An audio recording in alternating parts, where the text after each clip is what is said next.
Hindi novel master में आपका हार्दिक स्वागत है। यहाँ हम आपको रोमांच, रहस्य और भावनाओं से भरी अनोखी कहानियां प्रस्तुत करते हैं। डिस्क्लेमर: इस कहानी के सभी पात्र, स्थान, घटनाएं और परिस्थितियां पूर्णतः काल्पनिक है। इनका किसी भी जीवित या मृत व्यक्ति, वास्तविक संस्था, संगठन या घटना से कोई भी समानता मात्र संयोग मानी जाएगी। लेखक व चैनल का किसी भी प्रकार की समानता से कोई उद्देश्य नहीं है। यह सामग्री केवल मनोरंजन और रचनात्मक अभिव्यक्ति के लिए प्रस्तुत की गई है। अध्याय 341। जब विहान अग्रवाल बड़ी शान से अलसाए हुए अंदाज में वित्त विभाग में ऋतिका वशिष्ठ के केबिन में दाखिल हुआ तो उसने देखा कि कई कर्मचारी बाकी स्टाफ को सैलरी बांट रहे थे। विहान ने चारों तरफ नजर दौड़ाए और देखा कि उसकी सैलरी बाहर नहीं बल्कि ऋतिका के केबिन के अंदर रखी थी। ये देखकर उसकी दिलचस्पी बढ़ गई। उसने अपनी नाक रगड़ी, यह महसूस करते हुए कि उसका रुतबा वाकई काफ़ी बढ़ गया है।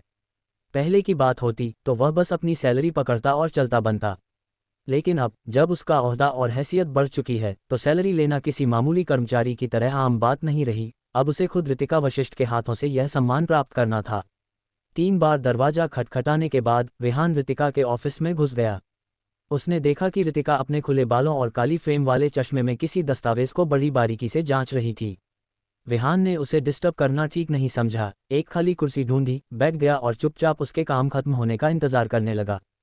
तुम आ गए। जैसे ही विहान ने ऑफिस में कदम रखा था, ऋतिका ने सिर उठाकर उसकी ओर देखा। ऐसा लगा जैसे उसकी नज़रें उसी पर टिकी थीं। विहान ने सिर हिलाया। सूर्याटेक इंडस्ट्रीज ज्वाइन करने के बाद यह उसकी पहली सैलरी थी, और सच कहूं तो पहली कमाई, वो भी ऋतिका जैसी शख्सियत के हाथों से। विहान को वाकई थोड़ा गर्व और घबराहट दोनों महसूस हो रहे थे। ये तुम्हारी इस महीने की सैलरी है, कुल 3,680 रुपये। पिछले महीने की छुट्टियों को काटने के बाद इतना ही बनता है। खुद गिन लो। ऋतिका ने पेचेक आगे बढ़ाया और मेज पर रख दिया। 3,680। विहान थोड़ा उत्साहित हो गया। देखो, अगर तुम थोड़ी और मेहनत करो तो यकीनन इससे ज़्यादा कमा सकते हो। ऋतिका ने हल्का सा माथा सिकोड़ा। विहान की फटी आंखें देखकर उसे लगा कि वह अपनी नाराजगी जता रहा है। वाह, ये सैलरी तो कुछ ज़्यादा ही है। मैंने कुल मिलाकर कितने ही दिन काम किया है। हर दूसरे दिन तो छुट्टी पर रहता हूँ, या तो गायब या फिर यहाँ वहाँ मटर गश्ती। ऐसे काम के लिए इतना पैसा कैसे मिल सकता है भाई? काफ़ी है, मैं इस सैलरी से बहुत खुश हूँ। विहान मुस्कुराया। अगर तुम अपना पूरा ध्यान काम पर लगाओ तो मुझे लगता है कि तुम्हारी सैलरी 10,000 के पार जा सकती है, ऋतिका ने सहज भाव से कहा। अरे, 10,000 को मारो गोली। मैं लालची नहीं हूँ। जब तक खाने पीने का जुगाड़ हो रहा है बस बहुत है। इतना पैसा कमा कर क्या करना है? कफन में जेब थोड़ी होती है, साथ तो कुछ ले जा नहीं सकते। उसे पैसों की परवाह कभी नहीं थी। जब तक जिंदगी मज़े में कट रही है, पीने के लिए सिगरेट है, खाने के लिए खाना है और कभी कभार शराब के लिए थोड़े पैसे बच जाएं तो बस, और क्या चाहिए? विहान की बातें सुनकर ऋतिका एकदम निशब्द हो गई। उसने बस एक उदासीन नज़र उस पर डाली, कुछ कहा नहीं, लेकिन उसकी आंखों में एक अजीब सी कशमकश थी।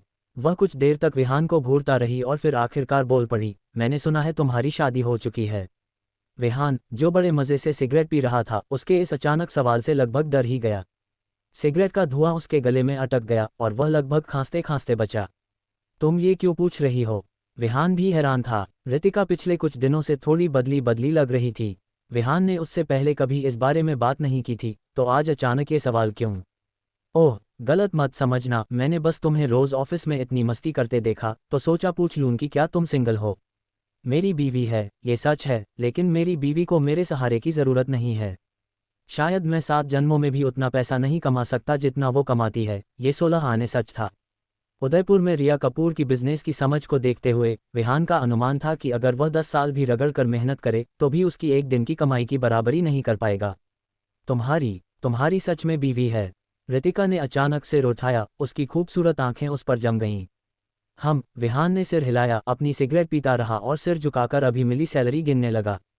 सच कहूं तो इतने सालों में, यहाँ तक कि बचपन से लेकर अब तक, ये पहली बार था जब उसे सैलरी मिलने जैसा एहसास हुआ था। उसने ऐसा अनुभव पहले कभी नहीं किया था और उसे उम्मीद नहीं थी कि अपनी कमाई हाथ में लेना इतना सुखद लगेगा। ये सब कब हुआ? ऋतिका जैसे बात की तह तक जाना चाहती थी। उसकी प्यारी आंखों में उदासी की एक झलक दिखाई दी, लेकिन कुछ ही सेकंड में उसने अपने शांत व्यवहार से उसे छिपा लिया। मेरी बीवी और मुझे डेटिंग करते हुए लगभग 1 साल हो गया है। मुझे पहले तुम लोगों को बताने का मौका नहीं मिला, लेकिन अब जब तुम सब जान ही गए हो तो आज मना करने का कोई फायदा नहीं। आखिरकार हम सब कलीग्स हैं और रितिका तुम मेरी बॉस हो। मैं तुमसे झूठ नहीं बोल सकता। हे विहान ने अनजाने में रितिका की आंखों में आई उस पल भर की जटिलता को पकड़ लिया था। हालांकि वह अभी इन रोमांटिक चक्करों में नहीं फंसना चाहता था। उसे कई चीज़ों से निपटना था और इन महिलाओं के साथ वक्त बर्बाद करने का उसके पास समय नहीं था। घर पर वो महारानी रिया पहले ही काफ़ी है और अब कंपनी में वो लोमड़ी जैसी मायरा हुसैन परेशान कर रही है, यहाँ तक कि अनु और तान्या भी कोई कसर नहीं छोड़ रही। और अब ऑफिस में रितिका भी उसकी जिंदगी में झांकने लगी है। ओह, रितिका ने थोड़ी निराशा के साथ सिर हिलाया, फिर लापरवाही से अपनी मेज पर रखी फाइल उठाए और उसे देखने लगी, अपनी शर्मिंदगी छिपाने के लिए शांत होने का नाटक करने लगी। हालांकि विहान ने इस बात को तूल नहीं दिया।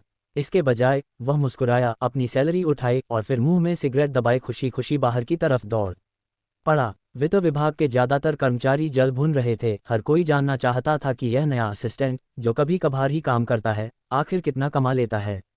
लेकिन जब विहान नोटों से भरा एक बड़ा लिफाफा लेकर ऑफिस से बाहर निकला तो सब हैरान रह गए। और भी ज्यादा ईर्ष्यालु और छोटे दिल वाले लोग चुपके चुपके अपनी छाती पीट रहे थे। आखिर ऐसा क्यों है कि जो रोज गेमिंग डिपार्टमेंट में सोता रहता है वो महीने के हजारों कमा रहा है, जबकि वे यहाँ हिसाब किताब में सिर खपाते हुए बस गुजारा कर रहे हैं। ये कैसी दुनिया है? क्या तरक्की पाने के लिए सिफारिश ही सब कुछ है? बेशक ये वाकई एक चमत्कार है कि विहान जैसा इंसान, जो सिर्फ मुफ्त की रोटियां तोड़ता है, अभी भी सूर्याटेक इंडस्ट्रीज में टिका हुआ है। लेकिन सोचा जाए तो ये समझ में आता है, जब किसी के पास इतना तगड़ा बैकअप हो तो अगर वो यहाँ मुफ्त में खाए पिए भी तो शायद किसी को फर्क नहीं पड़ेगा। तभी विहान अभी अपनी सैलरी लेकर अपने केबिन की ओर जा ही रहा था कि वह मनोज वाघ, यानी मोटा वाघ, से टकरा गया। वही मंत्री जिसने पहले रितिका के ऑफिस में उसे परेशान किया था। इतने दिन बीत गए और यह बुढ़ा अभी भी पूरे मूड में है, हर कुछ दिनों में यहाँ चक्कर लगा रहा है। जरा देखो तो इसके मोटे हाथ पैर। अरे वाघ साहब, आज इतने फुर्सत में यहाँ कैसे? विहान ने मुस्कुराते हुए स्वागत किया, दरवाजे पर ही मोटे वाघ का रास्ता रोकते हुए। और उसकी आवाज़ में तंज साफ था, ये तुम्हारे मतलब की बात नहीं है। मैं यहाँ रितिका से मिलने आया हूँ, मनोज वाघ ने रूखेपन से कहा। ऐसा लग रहा था कि वह इस मुसीबत को भड़काना नहीं चाहता। अरे नहीं नहीं, रितिका मेरी बॉस हैं आखिरकार। चूंकि आप, वाघ साहब, उन्हें ढूंढ रहे हैं तो क्या मुझे उन्हें खबर नहीं करनी चाहिए? वाघ साहब सूर्याटेक के एक बड़े ओहदेदार हैं, तो आपकी एंट्री भी तो धमाकेदार होनी चाहिए। मैं बता रहा हूँ, तुम डायरेक्टर के सिर्फ एक असिस्टेंट हो, क्या तुम्हारे पास खाने के अलावा कोई काम नहीं है? मोटा वाघ थोड़ा गुस्से में आ गया। अगर कंपनी में यह अफवाह न उड़ी होती कि प्रेसिडेंट रिया कपूर के साथ इसका कोई निजी रिश्ता है, तो उसने बहुत पहले ही इस आदमी को एचआर डिपार्टमेंट से लात मारकर बाहर निकाल दिया होता। ओह देखिए वाघ साहब, बात ऐसी नहीं है। डायरेक्टर के असिस्टेंट के रूप में बेशक मुझे बोझ साझा करना होगा। आप हर कुछ दिनों में डायरेक्टर के ऑफिस के चक्कर लगा रहे हैं, मुझे डर है कि हमारी डायरेक्टर रितिका को ये बहुत असहज लगेगा। बेशक वाघ साहब, आप कंपनी की एक जानी मानी हस्ती हैं, आपकी तो हवा भी तारीफ के काबिल है।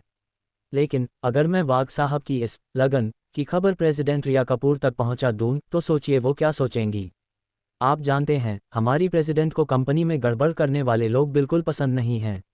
आपके हर दूसरे दिन यहाँ चक्कर लगाने से वो यकीनन बहुत नाराज होंगी, है न वाघ साहब? विहान ने ठंडी हंसी हंसते हुए कहा। तुम बहुत कमीने हो। मोटे वाघ का चेहरा पहले पीला पड़ा और फिर गुस्से से लाल हो गया। उसने विहान की नाक की ओर उंगली उठाई, ऐसा लग रहा था कि वह थोड़ा डर गया है। वह एक शब्द भी नहीं बोला, उसका चेहरा सूजा हुआ और लाल था और वह मुड़कर वित्त विभाग से बाहर निकल गया। मोटे वाघ के कंफ्यूज चेहरे को देखकर विहान को काफी चिढ़ महसूस हुई। लेकिन सोचने पर यह समझ में आता था, भले ही यह हरामखोर वाघ रितिका के पीछे पड़ा हो, उसे डराने के लिए अपने सरकारी संपर्कों का इस्तेमाल नहीं करना चाहिए था। किसी लड़की को इम्प्रेस करना ठीक है और विहान को इसमें दखल देने का कोई हक नहीं है, लेकिन दूसरों को दबाने के लिए अपने रुतबे का इस्तेमाल करना थोड़ा अजीब लगता है। विहान खुद को कोई मसीहा नहीं मानता था जो न्याय का झंडा लेकर चले, लेकिन चूंकि यह सब उसकी नाक के नीचे हो रहा था, उसे एक रक्षक के रूप में अपना फर्ज निभाना ही था। वह नहीं चाहता था कि इतनी अच्छी गोभी को कोई सुअर खा जाए। वह मोटा वाघ हद दर्जे का घिनौना था, न तो उसका चरित्र और न ही उसकी शक्ल विहान की नज़र में रितिका के लायक थी। पता नहीं इस आदमी ने कंपनी में कितनी लड़कियों को अपनी हवस का शिकार बनाया होगा। वापस अपने केबिन में आकर विहान को अचानक एक समस्या का एहसास हुआ। मेरा ऑफिस रितिका के ऑफिस के ठीक बाहर है। अगर मुझे रितिका के ऑफिस में जाना है तो मुझे पहले अपने ऑफिस के दरवाजे से गुजरना होगा। यानी मैं रितिका का सिक्योरिटी गार्ड बन गया हूँ। असिस्टेंट? कैसा असिस्टेंट? दूसरे शब्दों में, सिक्योरिटी गार्ड्स को अपग्रेड करने के बाद भी वे रहते तो सिक्योरिटी गार्ड ही हैं, बस नाम बदल जाता है। वह सारा दिन कुछ नहीं करता, बस ऑफिस में बैठकर दरवाजा ताकता है। ऐसा लगता है जैसे वह रितिका का दरबान और अंगरक्षक बन गया है। हे भगवान, रिया कपूर आखिर करना क्या चाहती है? उसने बार बार नौकरियां बदलीं, लेकिन अंत में उसे सिक्योरिटी गार्ड का ही काम करना पड़ा। लानत है। जब से मैं भारत लौटा हूँ, पिछले कुछ दिनों से मैं इसी औरत के इर्द गिर्द घूम रहा हूँ। बॉडीगार्ड से सिक्योरिटी गार्ड, फिर सिक्योरिटी गार्ड से नैनी, और अब भी मैं सुरक्षा शब्द से ही जुड़ा हुआ हूँ। ऐसा लगता है कि उसकी यह फोकट की बीवी उतनी सीधी नहीं है जितनी उसने कल्पना की थी। अध्याय 342। सैलरी लेने के अलावा मैंने पूरा दिन कुछ लड़कियों के साथ गपशप और मजाक मस्ती में बिताया और समय का पता ही नहीं चला। दोपहर में काम खत्म होने तक रेहान ने अपना समय कंप्यूटर पर गेम खेलने में बिताया। जब बाज का फोन आया कि मामला सुलझ गया है, तब जाकर रेहान ने अपनी आंखें सिकुड़ी, सिगरेट का कश लिया और सहमति में सिर हिलाया। रेहान की योजना के अनुसार वह हर्षवर्धन बोमन के पीछे छिपे जापानियों को बाहर निकालना चाहता था। जैसा कि उसने उम्मीद की थी, बाज द्वारा हर्षवर्धन की मौत की अफवाह फैलाने के बाद उसी रात हर्षवर्धन के घर पर दर्जनों जापानी मार्शल आर्टिस्ट्स ने हमला कर दिया। हालांकि भारतीय पुलिस ने इस योजना का पहले ही अनुमान लगा लिया था और उनके जाल में फंसकर वे दर्जनों जापानी लड़ाके पकड़े गए। बदकिस्मती से जब पुलिस ने इन लोगों को गिरफ्तार किया तो वे ये देखकर सन्न रह गए कि उनमें से किसी की भी जुबान नहीं थी। सबसे महत्वपूर्ण बात यह थी कि उनमें से अधिकांश गूंगे और बहरे थे और पूछताछ करने पर मूल रूप से कुछ भी नहीं जानते थे। यहाँ तक कि जब उनसे संवाद करने के लिए ब्रेल और साइन लैंग्वेज एक्सपर्ट्स को भेजा गया तो दोनों देशों की भाषा और इशारों में इतना अंतर था कि भारतीय पुलिस को भारी मुसीबत का सामना करना पड़ा। जब ऊपर बैठे अधिकारियों को इन घटनाओं का पता चला तो वे सब यही कह रहे थे कि जापानी वाकई कितने जुनूनी हैं, जिन्होंने गूंगे बहरे लोगों के इस समूह को मार्शल आर्ट हत्यारे बनने के लिए प्रशिक्षित किया। उन्होंने सोचा कि इसमें कितना जनबल और संसाधन लगा होगा, ये तो बस एक नामुमकिन सा काम था। अगले दिन जब पुलिस जापानी विशेषज्ञों को उनसे बात करने के लिए लाई तो पता चला कि उन सभी गूंगे बहरे लड़ाकों ने रात में ही आत्महत्या कर ली थी। जब रेहान ने जापानी लड़ाकों की आत्महत्या के बारे में अखबार का लेख पढ़ा तो वह जापानियों की अकल्पनीय प्रकृति पर मन ही मनाह भरने से खुद को रोक नहीं पाया। वे एक गूंगे बहरे एक विशेष समूह को भी मार्शल आर्टिस्ट बनने के लिए प्रशिक्षित कर सकते थे, इसमें कितनी मेहनत लगी होगी। इस दुस्साहस ने रेहान को प्रशंसा से भर दिया। हालांकि चूंकि ये लोग मर चुके थे, पुलिस के हाथ से सुराग निकल गया और वे ये पता नहीं लगा सके कि मास्टरमाइंड कौन था। यहाँ तक कि जापानी सरकार ने भी इन लोगों को गिरफ्तार करने और उन पर नकेल कसने के लिए भारत के साथ सक्रिय रूप से सहयोग किया। दुर्भाग्य से कई लोगों को भेजा गया, लेकिन जो जिंदा वापस आए वे या तो पागल थे या अपाहिज। रेहान अपनी शानदार ऑफिस कुर्सी पर लेटा हुआ सिगरेट का कश लगा रहा था। उसने ऑफिस की खिड़की के बाहर के नज़ारे को देखने के लिए अपनी आंखें सिकुड़ीं। 10 मिनट से ज़्यादा समय तक अपनी जगह से नहीं हिला। उसके चेहरे के चारों ओर धुएं के छल्ले मंडरा रहे थे। वह 1 इंच भी हिलता हुआ नहीं लग रहा था, चुपचाप खिड़की से बाहर देख रहा था, जैसे विचारों में खोया हो। उसकी आंखें तेज और गहन थीं, जैसे कोई शेर किसी भी पल अपना कहर बरपाने के लिए तैयार हो। रेहान लंबे समय तक खिड़की के पास अकेला बैठा रहा, गहरी सोच में डूबा हुआ। भारत में हालात धीरे धीरे बदल रहे थे और वह साफ महसूस कर सकता था कि उसके ये आराम के दिन शायद अब ज़्यादा नहीं चलने वाले। इसलिए वह एक योजना के बारे में भी सोच रहा था। चूंकि भाग्य से भागना कोई अंतिम समाधान नहीं था, इसलिए उसने अपनी किस्मत खुद अपने हाथों में लेने का फैसला किया। वह अपने विचारों में इतना मग्न था कि उसे पता ही नहीं चला कि उसका फ़ोन कब बजा। जब 1 दर्जन से ज़्यादा मिस्ड कॉल हो गए, तब जाकर उसने धीरे से फ़ोन उठाया। ऊपर नंबर को देखते हुए रेहान ने अपने होंठ सिकुड़े। अरे इंस्पेक्टर सुजाता, अभी तो हमें मिले कुछ ही दिन हुए हैं और तुमने मुझे इतनी जल्दी याद भी कर लिया। रेहान के चेहरे से उदासीनता गायब हो गई और उसकी सर्द आंखों में धीरे धीरे एक खुशी भरी मुस्कान तैरने लगी। बकवास बंद कर, कौन याद कर रहा है तुझे? ज्यादा हवा में मत उड़, समझा? मेरा तुझसे क्या लेना देना? उम्मीद के मुताबिक फ़ोन के दूसरी तरफ सुजाता की आवाज़ बिल्कुल भी सुरीली नहीं थी। उसकी गुस्सैल आवाज़, जिसमें एक मर्दानी टोन थी, सुनकर रेहान के कान बज गए। उफ सुजाता, इतना चिल्लाने की ज़रूरत नहीं है। अगर तुम्हें मेरी याद नहीं आ रही थी तो इतना रूखा होने की भी क्या ज़रूरत है? ऐसा लग रहा है जैसे मैं तुम्हारा नौकर हूँ। रेहान के पास कहने को कुछ नहीं था। आजकल की सारी औरतें लेडी डॉन क्यों बनी फिरती हैं? 2 शब्द बात करने से पहले ही वो ऐसे हमला कर देती हैं। क्या ये लड़की शेरनी की राशि में पैदा हुई है? ए रेहान, जुबान संभाल के। कौन है तेरी सुजाता? याद रख, मुझे सुजाता रेड्डी बुला या ऑफिसर सुजाता। हमारा कोई रिश्ता नहीं है। इतनी जान पहचान बनाने की कोशिश मत कर, समझा? फ़ोन के दूसरी तरफ सुजाता का मूड आज भी खराब था और उसके शब्द किसी तोप के गोले की तरह सीधे रेहान के सिर पर निशाना साध रहे थे। आखिरकार उससे बहस करने में दिलचस्पी खोते हुए विहान सीधे मुद्दे पर आया और पूछा, तो ऑफिसर सुजाता आज मेरे फ़ोन पर कैसे दस्तक दी? तुम बिना वजह तो कॉल नहीं करोगी, है ना? मुझे नहीं लगता कि तुम सिर्फ मज़े के लिए मुझे फ़ोन करोगी। विहान हंसा, कमीना कहीं का, सिर्फ इसलिए कि मेरे पास करने को कुछ नहीं है, इसका मतलब यह नहीं कि मैं तुझे कॉल नहीं कर सकती। मैं एक पुलिस ऑफिसर हूँ और तू बस एक आम नागरिक। मुझे तुझे कॉल करने और तेरे हालचाल पूछने का पूरा हक है। क्या कॉल करने का मतलब यह है कि मुझे तुझसे कुछ चाहिए? फ़ोन के दूसरी तरफ सुजाता ने अपना पैर पटका और मन ही मन बेहद गुस्से में उसे कोसने लगी। हालांकि आज मुझे सच में इस कमीने से काम था, वरना सुजाता रेड्डी जैसी बिजी लड़की को कभी याद भी न आता कि यह शख्स जिंदा भी है। वैसे क्या तुम आज फ्री हो? क्या थाने आ सकते हो? थोड़ी देर सोचने के बाद सुजाता ने आखिरकार फैसला किया। हालांकि जब वह पुलिस स्टेशन के कॉरिडोर में ये कॉल कर रही थी तो स्टेशन के बाकी पुलिस वाले सिर घुमा घुमा कर उसे देख रहे थे। ये देखकर कि सुजाता अपना सिर तिरछा किए फ़ोन को कंधे और कान के बीच फंसाए बात करते हुए हंस रही थी और अभी थोड़ी देर पहले कॉरिडोर में पैर पटक रही थी, पूरे स्टेशन के पुलिस वाले काफ़ी सहमे हुए थे। हे भगवान, हमारी ब्यूरो की टॉप पुलिस वाली मिस सुजाता फ़ोन पर किससे बात कर रही है? वह तो नखरे भी दिखा रही है। ये तो खौफनाक है, बहुत खौफनाक। मैंने उसे पहले कभी ऐसे नहीं देखा। क्या वो प्यार में पड़ गई है? एक अधेड़ उम्र का पुलिसवाला होंठों में सिगरेट दबाए खिड़की से सुजाता को देख रहा था। वह पास खड़े दूसरे अधेड़ पुलिसवालों के सामने अपनी हाँकने से खुद को रोक नहीं पाया। अरे शिंदे, तुझे पता है क्या हमारी सुजाता पिछले कुछ दिनों से बीमार है? कहीं सूरज पश्चिम से तो नहीं निकल आया? उसके उस भयानक गुस्सैल स्वभाव के साथ वह दूसरे लोगों के साथ नखरे और लाड़ कैसे दिखा सकती है? हो सकता है कि इस लड़की के साथ हाल ही में कुछ बुरा हुआ हो और वह अपना गुबार निकालने के लिए किसी को ढूंढ रही हो। अरे मुझे नहीं लगता। ये लड़की शायद प्यार के चक्कर में है, वरना आजकल मैं उसे इतना खोया खोया सा क्यों देखता हूँ? ज़रूर किसी छोकरे ने इस पर जादू कर दिया है। अबे ओ शिंदे, तू ऐसी बात करने की हिम्मत कैसे कर सकता है? उसके मिजाज को देखते हुए अगर कोई सुंदर नौजवान उसे पसंद आ भी गया तो वो उसे पीट पीट कर मार डालेगी। तुम्हें पता है इस लड़की का गुस्सा कितना मशहूर है? तुम इतने सालों से साथ हो, क्या तुम उसकी फितरत नहीं समझते? जैसे जैसे वह बड़ी हुई वह थोड़ी और बिगड़ल हो गई। आखिरकार सुजाता का तीखा मिजाज पुलिस स्टेशन में मशहूर था। उसे याद आया कि पिछली बार वह स्टेशन के इंस्पेक्टर शिंदे के साथ मिशन पर गई थी। वे एक चोर को पकड़ रहे थे और उसने खिड़की से भागने की कोशिश की, लेकिन वह बिजली के तार पर अटक गया। सुजाता ने उससे 3 बार पूछा कि वह नीचे आ रहा है या नहीं, लेकिन वह नीचे नहीं आया, केबल से चिपका रहा।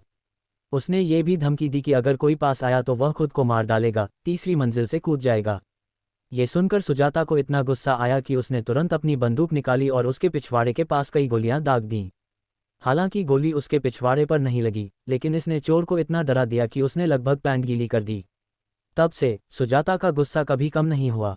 अगर पुलिस स्टेशन में उसके पिता का समर्थन न होता तो इस लड़की को सच में काला पानी भेज दिया गया होता।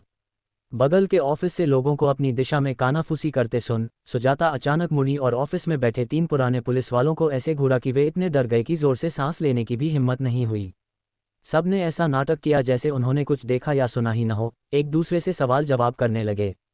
पहली नज़र में आप वाकई सोचेंगे कि वे काम की बातों पर चर्चा कर रहे हैं। फिर से, ऑफिसर सुजाता, मैं शायद तुम्हारे थाने 3 बार से ज़्यादा आ चुका हूँ, है न? अगर फिर आया तो ये लगभग मेरा घर ही बन जाएगा। मैं तो अपने घर भी इतनी बार नहीं जाता। गलतफहमी मत पाल, मैंने तुझे व्यक्तिगत रूप से नहीं बुलाया। वो इसलिए क्योंकि तूने पिछली बार उस छोटे बच्चे को बचाया था और अब उसके रिश्तेदार तुझे व्यक्तिगत रूप से धन्यवाद देने के लिए उसे यहाँ लाए हैं। वे अभी पुलिस स्टेशन में तेरा इंतज़ार कर रहे हैं। अगर तू नहीं आया तो वे नहीं जाएंगे। इतनी अच्छी बात है तेरे जैसे इंसान के लिए, क्या तू आकर थोड़ा शो ऑफ नहीं करना चाहेगा? सुजाता ने ताना मारा, रहने भी दो, मैं भला क्या रौब दिखाऊंगा?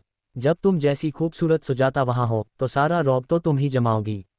ये तो सच है, आखिरकार मैं हमारे स्टेशन की सबसे खूबसूरत लड़की जो हूँ, सुजाता ने मन ही मन अपनी तारीफ की। हालांकि उन्होंने विहान का मतलब गलत समझा। सीधा जवाब दे, आ रहा है या नहीं? सुजाता का धैर्य स्पष्ट रूप से जवाब दे रहा था। विहान सन रह गया और काफी देर तक जवाब नहीं दिया। कोई ऐसे बुलाता है क्या? यह कोई निमंत्रण है या धमकी? ठीक है, लेकिन मुझे वहां पहुंचने में आधा घंटा लगेगा, अभी मेरी छुट्टी नहीं हुई है, विहान ने कहा। ठीक है, मैं तुझे आधा घंटा देती हूँ। वे अभी भी यहाँ तेरा इंतजार कर रहे हैं। ज्यादा देर मत करना, वे घंटों से तेरा इंतजार कर रहे हैं। फ़ोन काटने के बाद उसने घड़ी देखी और महसूस किया कि ऑफिस से निकलने का समय लगभग हो ही गया था। चूंकि उसे अपने ऑफिस में आने जाने की पूरी आज़ादी थी, इसलिए उसने इस पर कोई ध्यान नहीं दिया। उसने बस अपना सिगरेट का पैकेट उठाया और लंबे डग भरता हुआ निकल गया। उसे देवता की तरह ऐसी लापरवाह जिंदगी जीने की आदत नहीं थी। रोज़ काम पर जाना बस दिखावे के लिए था। उसे नहीं पता था कि रिया कपूर उसके साथ अच्छा व्यवहार कर रही है या जानबूझकर उसे तड़पा रही है। वह एक सिक्योरिटी गार्ड से तो कहीं ज़्यादा भरोसेमंद था। लगभग 1.5 घंटे बाद, जैसा कि सुजाता ने उसे रास्ते में फ़ोन पर बताया था, विहान ने उन्हें ढूंढ लिया। हालांकि जैसे ही छोटे बच्चे ने उसे देखा, उसने तुरंत उसे जोर से गले लगा लिया और उसकी गर्दन से चिपक गया, छोड़ने का नाम ही नहीं ले रहा था। इससे विहान धर्मसंकट में पड़ गया। छोटा बच्चा रोते और सिसकते हुए विहान के कंधे पर आंसू बहा रहा था और बार बार बस एक ही रट लगाए था, भैया भैया। अध्याय 343। रोते हुए उस छोटे बच्चे की रुंधी और भारी आवाज़ सुनकर विहान का पत्थर जैसा दिल पल भर में पिघल गया। आखिरकार उसने खुद उस बच्चे को बचाया था, लेकिन कार हादसे में उसके माता पिता नहीं रहे। ये वाकई एक त्रासदी थी और किसी भी बच्चे के लिए इस सच्चाई को स्वीकार करना शायद बहुत मुश्किल होगा। जिन बच्चों के माता पिता नहीं होते, उनके लिए यह बहुत दर्दनाक होता है। खुद विहान को ही ले लो। उसके माता पिता पिछले 5 सालों से लापता हैं और उसे अभी तक नहीं पता कि वे जिंदा हैं या नहीं। हर रात जब सब शांत होता है, वह कभी कभी छिपकर अपने माता पिता की याद में आंसू पोंछता है।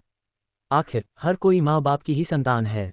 कौन सा बच्चा अनाथ बनना चाहता है, और कौन सा बच्चा अपने माता पिता के पास रहकर उनका लाड़ प्यार नहीं पाना चाहेगा। बच्चे के गोरे और मासूम चेहरे को आंसुओं से भीगा देखकर, खासकर रोते समय उसकी बेबसी और सच्चे जज्बातों को महसूस कर, सुजाता की आंखों में भी पानी आ गया। एक कुदरती ममता ने सुजाता के भीतर की मां को जगा दिया। उसने उस छोटे बच्चे को कसकर गले लगाया, उसे दिलासा दिया और उसका माथा चूमा, उसे यह महसूस कराने की कोशिश की कि दुनिया में अभी भी प्यार बाकी है, भले ही उसके माता पिता चले गए हों। उसका मानना था कि दुनिया में प्यार की कमी नहीं होगी। जब बच्चे के चाचा ने यह नज़ारा देखा तो उनकी आंखों से भी आंसू छलक पड़े। वे अपने जज्बातों पर काबू नहीं रख सके और विहान का बार बार शुक्रिया अदा किया, उसे बच्चे की पूरी कहानी बताई। अब जब बच्चे के माता पिता गुजर चुके थे तो उसकी जायदाद अस्थायी रूप से उसके चाचा संभाल रहे थे। ये देखकर कि बच्चे के चाचा की बातें और उनके हाव भाव बहुत सच्चे थे, विहान को तसल्ली हुई और उसने बच्चे को उसके चाचा के साथ अमेरिका जाने दिया। जाने से पहले छोटा बच्चा उसकी गर्दन को दोबारा गले लगाना नहीं भूला और कहा कि वह 10 साल बाद उसका कर्ज चुकाने वापस आएगा। बेशक विहान ने बस बच्चे की बात को अनसुना कर दिया। कौन जानता है कि 10 साल बाद हालात कैसे होंगे। हालांकि विहान ने कभी सपने में भी नहीं सोचा था कि 10 साल बाद वह अपनी जिंदगी के सबसे बुरे दौर में होगा। उफ, कितना प्यारा बच्चा था। उसकी किस्मत इतनी खराब कैसे हो सकती है। सुजाता ने सिर हिलाया और एक गहरी आह भरी। उसके गालों पर आंसुओं के निशान अभी भी बाकी थे। उसकी खूबसूरत आंखें उसी दिशा में टिकी थीं जिधर वो बच्चा गया था, उनमें एक गहरा दुख था।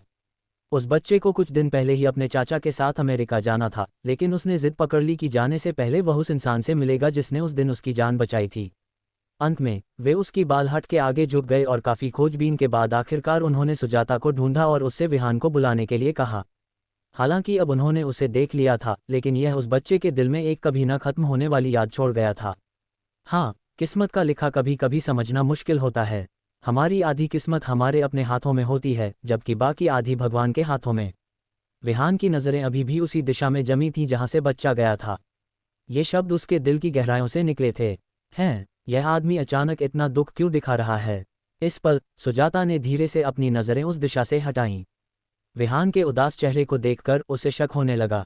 क्या इस आदमी ने अतीत में बहुत उतार चढ़ाव देखे हैं, या इसके साथ भी कोई भयानक त्रासदी हुई है। सुजाता ने आखिरकार सिर झटक दिया। वह किसी भी हाल में यह मानने को तैयार नहीं थी कि यह सड़क छाप गुंडा कभी किसी ऐसी चीज से गुजरा होगा। उसे देखो तो सही, साफ लग रहा है कि यह कोई आवारा मवाली है। ज्यादा से ज्यादा ये सुअर की तरह पिटा होगा। दया के लायक नहीं, बिल्कुल नहीं। ओए, क्या बड़बड़ा रहा है। सुजाता ने उसके चेहरे के सामने अपना हाथ हिलाया। विहान ने बस एक पल के लिए उसे देखा, बिना एक शब्द कहे। फिर उसने खुद को शांत करने के लिए सिगरेट निकाली और हल्का सा हंसा। कुछ नहीं, बस वो बच्चा बहुत बेचारा है। मुझसे उसका ये हाल देखा नहीं गया। इतनी छोटी उम्र में माँ बाप को खो देना उसके भविष्य पर बहुत बुरा असर डालेगा। मुझे डर है कि यह उसकी आने वाली जिंदगी को प्रभावित करेगा। ओह, मैंने कभी नहीं सोचा था कि तुम इतने जज्बाती होगे।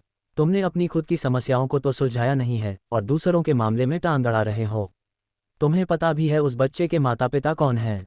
सुजाता ने हाथ बांधे और उसे दिलचस्पी से देखा। उसके चेहरे पर एक आधी अधूरी मुस्कान थी। मुझे नहीं पता, विहान ने सीधे सिर हिलाया। उसके माता पिता सिंगापुर के टॉप 10 अमीरों में से हैं। और उसका नाम लक्ष्य है। लक्ष्य, विहान को नाम थोड़ा अजीब लगा। लक्ष्य, कैसा लक्ष्य? छोड़ो, रहने दो, इन बातों का कोई मतलब नहीं है। वैसे अब तुम वापस जा सकते हो। सुजाता ने माथा सिकोड़ा और उसे हाथ से इशारा किया, साफ तौर पर उसे विदा करना चाहती थी। अरे अरे अरे, तुम मेरे साथ ऐसा बर्ताव नहीं कर सकती। तुम्हें क्या लगता है, तुम बुलाओगी तो मैं आ जाऊंगा और कहोगी तो चला जाऊंगा? तुम तो मुझे बिल्कुल भी सीरियसली नहीं ले रही हो। ये देखकर कि वह उसे बाहर निकाल रही है, विहान को तुरंत गुस्सा आ गया। क्या वह उसे कोई डूबते का सहारा समझती है? जब मर्जी आए बुला लिया, जब मर्जी आए भगा दिया, वो भी बिना किराया दिए। तो और क्या चाहिए तुझे? क्या तेरा प्लान थाने में कुछ देर रुक कर चाय पानी पीने का है? सुजाता ने चिढ़कर कहा। हे, चाय रहने दो। मेरे पास यहाँ आने का टैक्सी का बिल है।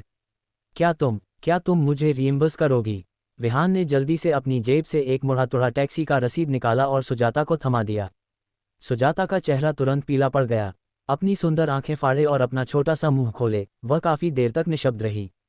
अपनी पतली गोरी बांह से खुद की ओर इशारा करते हुए उसने सदमे में चिल्लाया, मैं तेरा किराया भरूंगी। हाँ, इस आदमी के चेहरे पर एक मासूमियत थी। वह मुस्कुराते हुए सुजाता को देख रहा था, सोच रहा था कि वह बाद में उसे कितने पैसे देगी।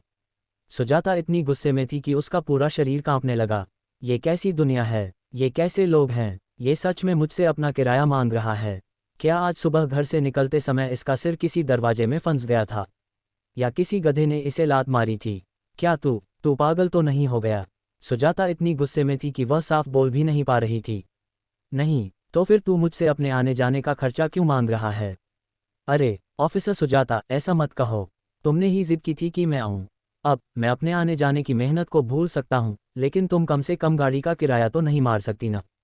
ये देखकर कि वह अकेले अपना बचाव नहीं कर सकता, इस आदमी ने जानबूझकर अपनी गर्दन बढ़ाई और पास से गुजर रहे दो पुलिस वालों की ओर जोर से चिल्लाया।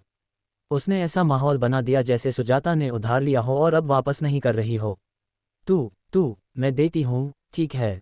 चिल्लाना बंद कर। सुजाता भी गुस्से से खौल रही थी, लेकिन पुलिस स्टेशन के सामने अपने सहकर्मियों की मौजूदगी में वह अपना गुस्सा निकालने में शर्मिंदा महसूस कर रही थी। उसने बस विहान को 100 का नोट थमाया ताकि उससे पीछा छुड़ा सके। वह फिर जल्दी से पुलिस स्टेशन की दूसरी मंजिल की ओर भाग गया। पापा, आपने खुद देखा, ऐसा इंसान जो हमेशा दूसरों का फायदा उठाने की फिराक में रहता है, क्या वो वही हो सकता है जिस पर हमें शक है? क्या हम कुछ ज्यादा ही शक नहीं कर रहे? इस समय पुलिस स्टेशन की दूसरी मंजिल पर एक अधेड़ उम्र का आदमी खड़ा था। उसकी कड़क और रोबदार पुलिस वर्दी उसके मजबूत और लंबे शरीर को और उभार रही थी। 6 फीट से ऊपर का कद, उसमें निश्चित रूप से एक पुराने अनुभवी अफसर की हवा थी। वह ऊपर से विहान की हर हरकत पर नजर रख रहा था, लेकिन उसे यह नहीं पता था कि विहान ने उसे पहले ही देख लिया था। इसीलिए उसने जानबूझकर सुजाता से पैसे मांगने का ये नाटक किया, ताकि उनकी नज़रों में उसकी छवि एक छिछोरे की बन जाए। आखिरकार पुलिस के रडार पर होना कोई सुखद अनुभव नहीं होता। अध्याय 344। उस अधेड़ उम्र के आदमी ने कुछ नहीं कहा, बस अपनी चाय की प्याली पकड़े हुए चुपचाप उस दिशा में देखता रहा जहां विहान गया था।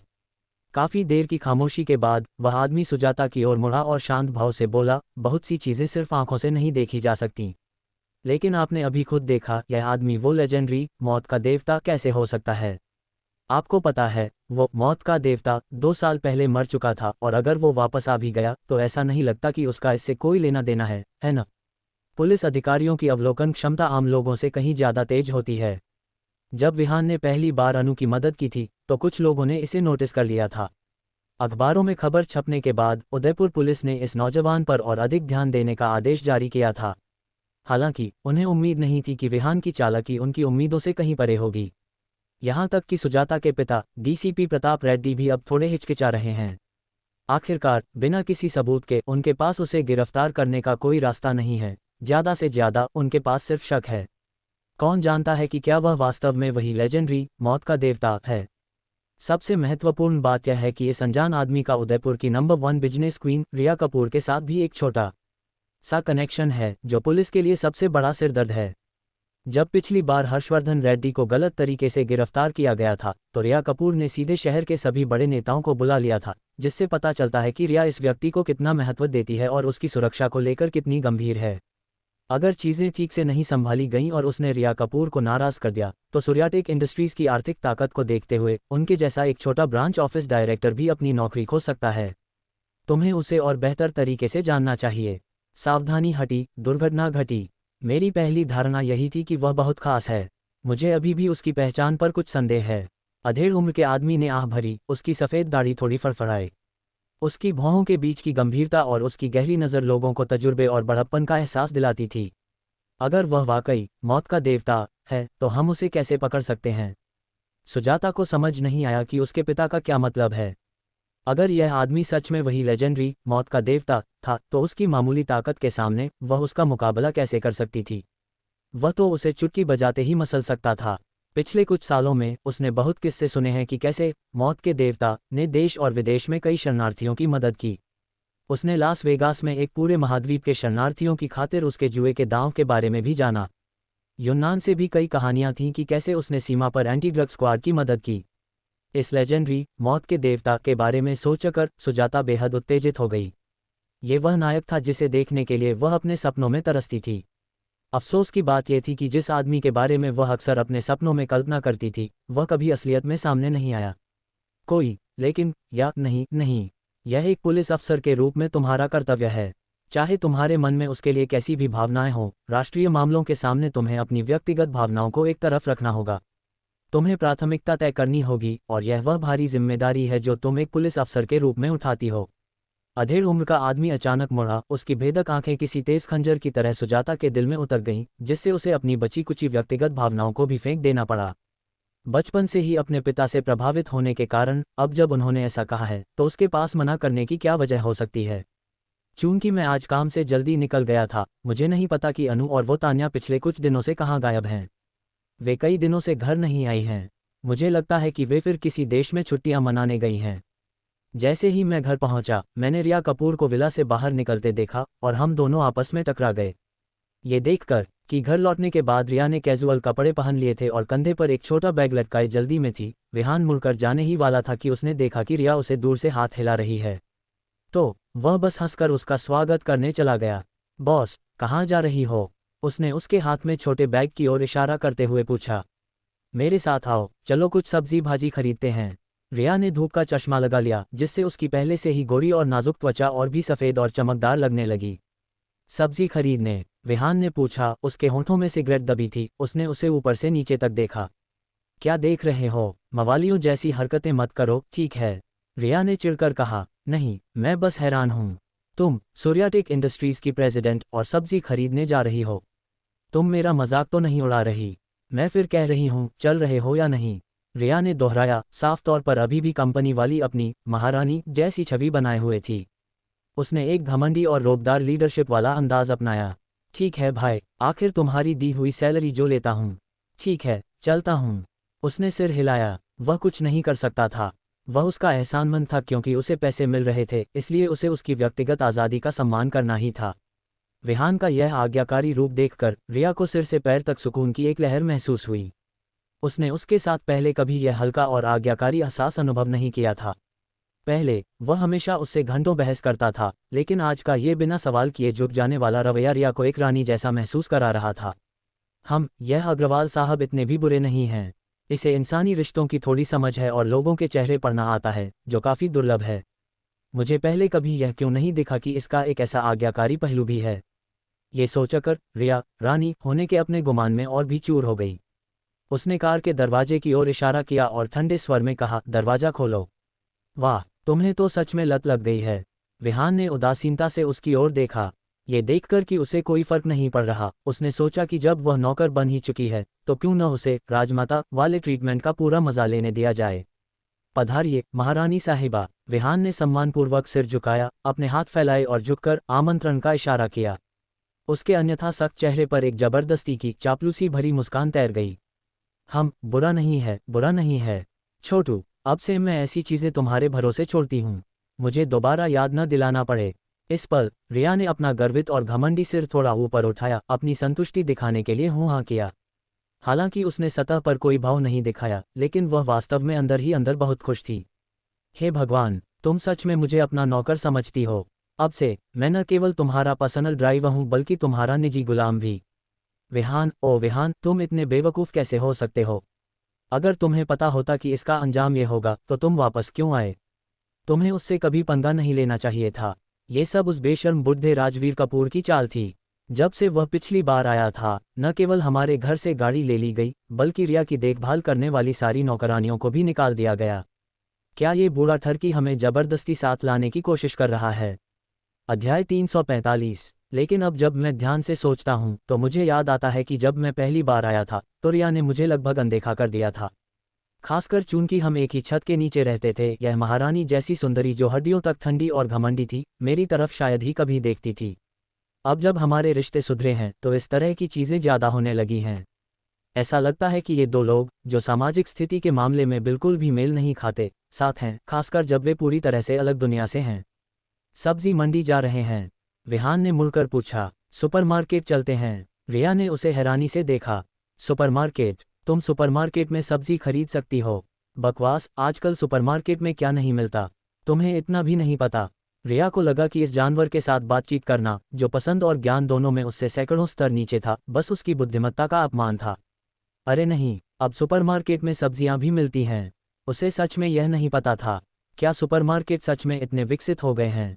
गाड़ी चलाओ। रिया उसे ऐसे बचकाने सवाल का जवाब देने में अपना समय बर्बाद नहीं करना चाहती थी।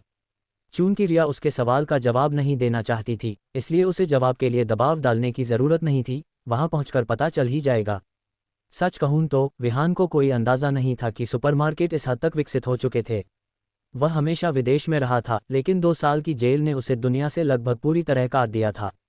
वह इस बदलती दुनिया के बारे में अनंत जिज्ञासा से भरा था, ठीक वैसे ही जैसे वह नीला स्क्रीन वाला फ़ोन इस्तेमाल कर रहा था।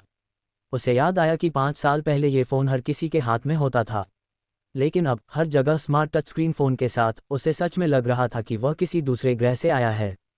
बेशक, वे कुछ ही देर में सुपरमार्केट पहुंच गए। उदयपुर की नंबर 1 बिजनेस क्वीन रिया कपूर के साथ खरीदारी करना कोई आसान बात नहीं थी।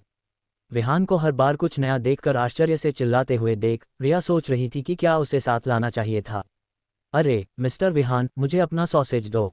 विशाल और आलीशान सुपरमार्केट में दोनों रात के खाने के लिए बड़े ध्यान से मेनू चुन रहे थे, तभी रिया ने लापरवाही से विहान के बगल में सॉसेज रैक की ओर इशारा किया और कहा।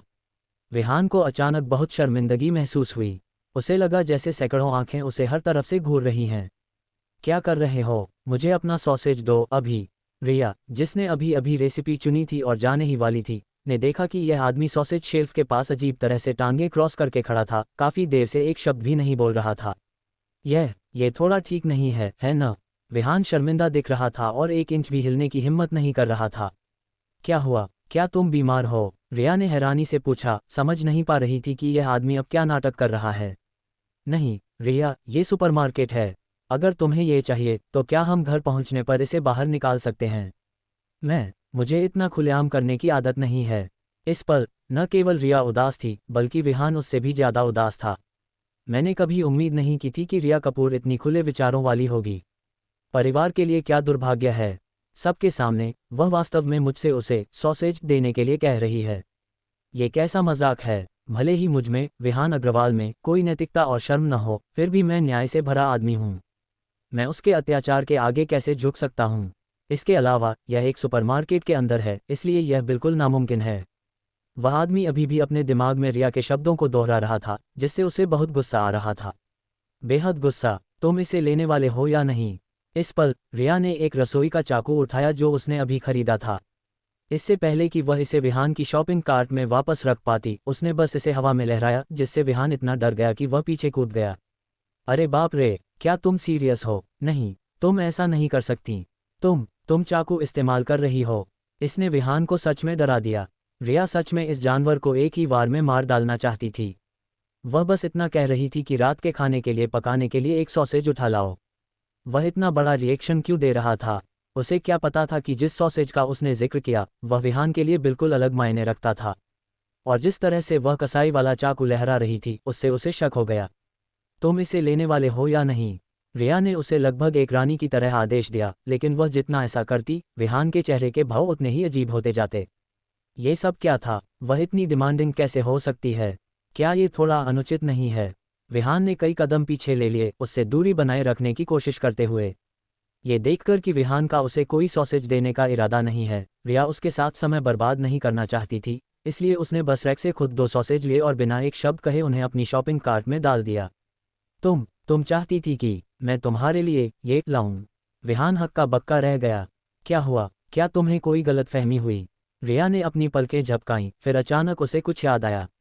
उसने अपनी बादामी आंखों से उसे घूरा, अपना धूप का चश्मा उतारा और चिल्लाई, विहान, तुम इतने घिनौने कैसे हो सकते हो? तुम्हारे दिमाग में दिन भर क्या चलता रहता है?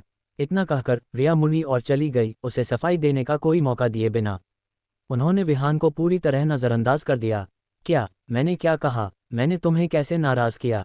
विहान ने सिर हिलाया और एक फीकी मुस्कान दी। शॉपिंग मतलब औरतों की शॉपिंग। औरतें स्वाभाविक रूप से नखरे वाली होती हैं। यहाँ तक कि अपनी भूख मिटाने के लिए सब्जी खरीदने जैसी मामूली चीज़ में भी रिया को 1.5 घंटा लग गया, और विहान, जो सिगरेट के लिए तरस रहा था, आधे दिन तक बेसब्री से इंतजार करता रहा। तुम इधर आओ। इस पल रिया घूमते घूमते एक मोबाइल फ़ोन काउंटर पर आ गई। कुछ मिनटों तक ध्यान से चुनने के बाद उसने आखिरकार एक लेटेस्ट स्मार्टफोन पसंद किया। बॉस, तुम अपना फ़ोन बदलना चाहती हो? हालांकि वह फ़ोन के उपयोग पर ज़्यादा ध्यान नहीं देता था, फिर भी वह जानता था कि आजकल औरतों को मोबाइल फ़ोन बहुत पसंद हैं। यह मेरे लिए नहीं, तुम्हारे लिए है। तुमने यह मेरे लिए खरीदा? विहान ने हैरानी से पूछा। तुम्हें वो नीली स्क्रीन वाला डब्बा बहुत पहले बदल देना चाहिए था। क्या तुम्हें उसे बाहर निकालने में शर्म नहीं आती? रिया ने हंसते हुए और डांटने वाले लहजे में कहा। वह दूसरे व्यक्ति को फ़ोन देना चाहती थी, लेकिन कुछ तंज कसना नहीं भूली। मुझे सच में इसकी ज़रूरत नहीं है। सुनिए मिस, प्लीज़ इसे पैक कर दीजिए। विहान को मना करने का मौका दिए बिना रिया ने सीधे सेल्स गर्ल को इसे पैक करने का निर्देश दे दिया। मिस, इस फ़ोन की कीमत क्या है? फ़ोन पैक होने से पहले विहान ने जल्दी से पूछा। सर, यह इस साल का लेटेस्ट सैमसंग फ़ोन है, जिसकी मार्केट प्राइस 6,800 है। 6,800? विहान लगभग सदमे में चिल्लाया। यह क्या भला है? इसकी कीमत सच में 6,800 है। ये फ़ोन कॉल करना नहीं है, ये तो ऐसा है जैसे 60-70 के नोट कान पर लगा रखे हों। रहने दो, मुझे नहीं चाहिए। विहान ने जल्दी से रिया का हाथ पकड़ा और सुपरमार्केट से बाहर जाने लगा। क्या मजाक है? ये बड़ी स्क्रीन वाला फ़ोन, जो किसी आईने जैसा दिखता है, उसकी कीमत 6,000 से ज़्यादा है। अगर मैं 1 महीने तक खाना पीना छोड़ दूँ और अपना कच्चा भी ना बदलूँ, तो भी शायद मैं ये फ़ोन नहीं खरीद पाऊंगा। इसके अलावा उसके पास आज मिले पैसों में से केवल कुछ हज़ार रुपये ही बचे थे। अगर उसे बाद में भुगतान करना पड़ा तो बिल पहले ही बन चुका होगा और उसकी सारी इज्जत मिट्टी में मिल जाएगी। क्या कर रहे हो? तमाशा मत बनाओ, ठीक है? रिया ने माथा सिकोड़ा, थोड़ी नाखुश और काउंटर वाली लड़की की ओर मुड़ी, धीरे से कहा, पैक कर दो, मैं ले लूंगी। कार्ड या कैश? कार्ड स्वाइप कर लीजिए। वो मेरे लिए फ़ोन खरीद रही है। विहान की आंखें थोड़ी फैल गईं। उसने उम्मीद नहीं की थी कि रिया उसके लिए फ़ोन खरीदेगी। ये पहली बार था जब उसने ऐसा कुछ सुना था। सर, ये लीजिए आपका फ़ोन। आपकी वाइफ आपके लिए कितनी अच्छी हैं। सेल्स गर्ल ने फ़ोन सौंपते हुए उसकी चापलूसी करना नहीं छोड़ा। रिया, जो उसके बगल में खड़ी थी, ने इसका खंडन नहीं किया, लेकिन उसका गोरा चेहरा थोड़ा फड़फड़ाया। जैसे सैमसंग फ़ोन को पकड़कर विहान काफ़ी देर तक उससे छेड़छाड़ करता रहा, लेकिन फिर भी पावर स्विच नहीं ढूंढ सका। वह तुरंत काउंटर पर दौड़ा, उस पर खटखटाया और बोला, मिस, ये जगह कितनी बेकार है। मेरा बिल्कुल नया फ़ोन चालू ही नहीं हो रहा। नहीं सर, आपकी वाइफ ने अभी इसे यहाँ ट्राई किया था, ये चालू कैसे नहीं हो सकता। सेल्स गर्ल छोटी थी, लेकिन उसकी बातें शहद जैसी मीठी थीं। देखो, विहान ने बड़ी स्क्रीन के नीचे लाल फ़ोन आइकन को कई बार पागलों की तरह दबाया, लेकिन चाहे उसने कितनी भी बार दबाया, फ़ोन चालू नहीं हुआ। इस समय क्लर्क ने फ़ोन लेने के बाद उसके सामने फ़ोन के किनारे पर एक छोटे से बटन की ओर इशारा किया और कहा, सर, स्विच यहाँ है। यकीनन काउंटर स्टाफ के कुशल संचालन से फ़ोन कुछ ही देर में चालू हो गया। ये देखकर विहान का चेहरा अनजाने में फड़फड़ाया। उसने महसूस किया कि वह बहुत नाकारा है, वह ये भी नहीं कर सकता था। उसने सोचा कि सामने वाला शायद मन ही मन उसे नीची नज़रों से देख रहा होगा। खैर, वैसे मुझे पता है, मैं बस तुम लोगों के सामने इसका इफ़ेक्ट देखना चाहता था। हे, ये वास्तव में ठीक है। मैं ये फ़ोन ले लूँगा। इस आदमी ने खुद से सिर हिलाया, बिना किसी शर्मिंदगी के। इसके बजाय न तो वह लाल हुआ और न ही झिझका, और फ़ोन लेकर रिया के साथ सुपरमार्केट से बाहर निकल गया। इस पल रिया चाहती थी कि उसे ज़मीन में गड़ने के लिए कोई जगह मिल जाए। उसने हर तरह के अजीब लोग देखे थे, लेकिन सच कहूँ तो उसने ऐसा आदमी पहले कभी नहीं देखा था। उसने सोचा कि यह किस ग्रह से आया है। वैसे, क्या अनु ने हाल ही में तुम्हें कॉल किया है? सुपरमार्केट से निकलने के बाद रिया ने धीरे से अपनी पतली, पन्ना जैसी उंगलियों से अपना धूप का चश्मा हटाया और पूछा। वह शायद ही कभी मुझे फ़ोन करती है जब तक कि कोई गड़बड़ ना हो। ये नामुमकिन है। 1 हफ्ते से ज़्यादा हो गया है और उसने मुझे एक बार भी फ़ोन नहीं किया। और जब मैं उसे कॉल करती हूँ तो वह जवाब नहीं देती। रिया रुकी। उसे लगा कि अनु ने इस बार हद कर दी है। चचेरी बहनें होने के नाते उनके करीबी रिश्ते को देखते हुए उसका एक फ़ोन भी न करना असामान्य था। अतीत में अगर वे 3 दिन तक एक दूसरे को फ़ोन नहीं करती थीं तो वे बेचैन हो जाती थीं। अब लगभग 1 हफ्ता हो गया था और अनु ने अभी तक उसे फ़ोन नहीं किया था, जिससे वह थोड़ी चिंतित थी। शायद वह उस तान्या के साथ बाहर गई होगी। विहान को विश्वास नहीं था कि इन 2 पागल लड़कियों को इतनी आसानी से बेवकूफ़ बनाया जा सकता है। अध्याय 346। नहीं, अगर अनु अभी उदयपुर शहर छोड़ भी दे तो सबसे पहली चीज़ वो यही करेगी कि मुझे कॉल करे। लगभग 1 हफ्ता हो गया है और मुझे नहीं पता कि वो इन दिनों क्या कर रही है। क्यों न हम बाद में चलकर उसे देख लें। कई हफ्तों से अनु को न देख पाने के कारण रिया कपूर उस लड़की को बहुत याद कर रही थी। ठीक है, तो तुम बाद में अंदर चली जाना और मैं बाहर तुम्हारा इंतज़ार करूंगा, विहान अग्रवाल ने अपने होंठ सिकोड़ते हुए कहा। फिर से सोचने के बाद उसे लगा कि अंदर न जाना ही बेहतर है। अगर वो दोबारा अंदर गया तो उसे डर था कि कहीं उस लड़की का दिमाग फिर से न घूम जाए और वो अपनी कज़िन के सामने कुछ भी बकवास न कर दे। पता नहीं क्या हो जाए। जब वक्त आएगा तो मैं वहां न होने का कोई बहाना ढूंढ लूंगा जो किसी भी और चीज़ से बेहतर है। रिया कपूर उससे बहस करने के मूड में नहीं थी। चूंकि वो अंदर नहीं जाना चाहता था इसलिए उसने उसे दोबारा बुलाने की जहमत नहीं उठाई। इसके बजाय उसने अपना छोटा बैग कंधे पर टांगा, अपना धूप का चश्मा लगाया और अनु के विला के अंदर चली गई। रिया कपूर की उस गठीली और छरहरी काया को देखते हुए कार में बैठे विहान अग्रवाल ने मन ही मन एक आह भरी। कहना पड़ेगा, रिया का फिगर वाकई कमाल का है। यहाँ तक कि सिर्फ उसकी पीठ देखना भी किसी मर्द की इच्छा जगाने के लिए काफ़ी है। बदकिस्मती से विहान उस निवाले को हाथ नहीं लगा पा रहा था जिसे वो खाने ही वाला था, और यही उसके लिए सबसे ज़्यादा निराशाजनक बात थी। वो अपनी कार में इत्मीनान से सिगरेट पी रहा था और सड़क पर हाथों में हाथ डाले चलते जोड़ों को देख रहा था, जो काफ़ी रश्क पैदा करने वाला नज़ारा था। तभी वो फ़ोन जो रिया ने अभी उसके लिए खरीदा था, जिसे उसने अपनी जेब में रखा हुआ था और जिसमें उसने अभी अभी अपना पुराना सिम कार्ड डाला था, बज उठा। चूंकि उसने आज ही फ़ोन खरीदा था, उसे नंबर सेव करने का वक्त नहीं मिला था। अनजान नंबर को देखते हुए उसे कॉल उठाने का बटन स्लाइड करने में थोड़ा समय लगा, क्योंकि आजकल के ज़्यादातर फ़ोन स्मार्टफ़ोन हैं और उनमें टच स्क्रीन होती है। हेलो, उसकी आवाज़ धीमी और थोड़ी अलसाई हुई थी। भैया, वो लोग सामने आ गए हैं। क्या हमें आज रात अपना कदम उठाना चाहिए? फ़ोन के दूसरी तरफ से बाज की उत्साहित आवाज़ आई। इतनी जल्दी? विहान मुस्कुराया, उसके होठों पर एक हल्की मुस्कान खेल गई। उसे उम्मीद नहीं थी कि जापानी इतने उतावले होंगे। लगता है उसका प्लान काफ़ी सफल रहा था। कार्रवाई करने में जल्दबाजी मत करना, पहले पुलिस को कॉल करो, विहान ने शांति से कहा। पुलिस को कॉल करूं? दूसरी तरफ बाज भी हक्का बक्का रह गया, उसे लगा उसने गलत सुना है। वो दोबारा पूछे बिना नहीं रह सका, भैया पुलिस को क्यों? क्या हम उन्हें ऐसे ही जाने देंगे? बस जैसा मेरा प्लान है वैसा करो, बाकी मैं संभाल लूंगा। तुम्हें आज रात पता चल जाएगा। ठीक है, तो मैं आज रात आपके मैसेज का इंतज़ार करूंगा भैया। विहान का आत्मविश्वास देखकर बाज को कोई शक नहीं हुआ। फ़ोन रखने के बाद भी वो बहुत सुस्त लग रहा था। कार की लेदर सीट पर पीछे टिककर सिगरेट पीते हुए उसने अपने स्मार्टफोन के साथ खेलना शुरू कर दिया। ये क्या बवाल है? अपने नए खरीदे हुए फ़ोन को देखते हुए उसे सरदर्द महसूस होने लगा।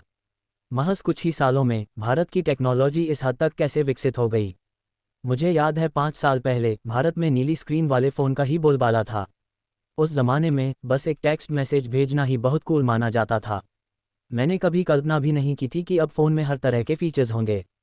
खास तौर पर तब से जब से इस बंदे ने हाल ही में व्हाट्सएप अकाउंट बनाया है और बोरियत के मारे वो धीरे धीरे सैमसंग फ़ोन से परिचित हो गया है। लेकिन जितना वो उनके साथ खेलता है उतना ही वो हैरान होता जाता है। ये चीज़ मेरे उस डब्बा फ़ोन से तो यकीनन बेहतर है।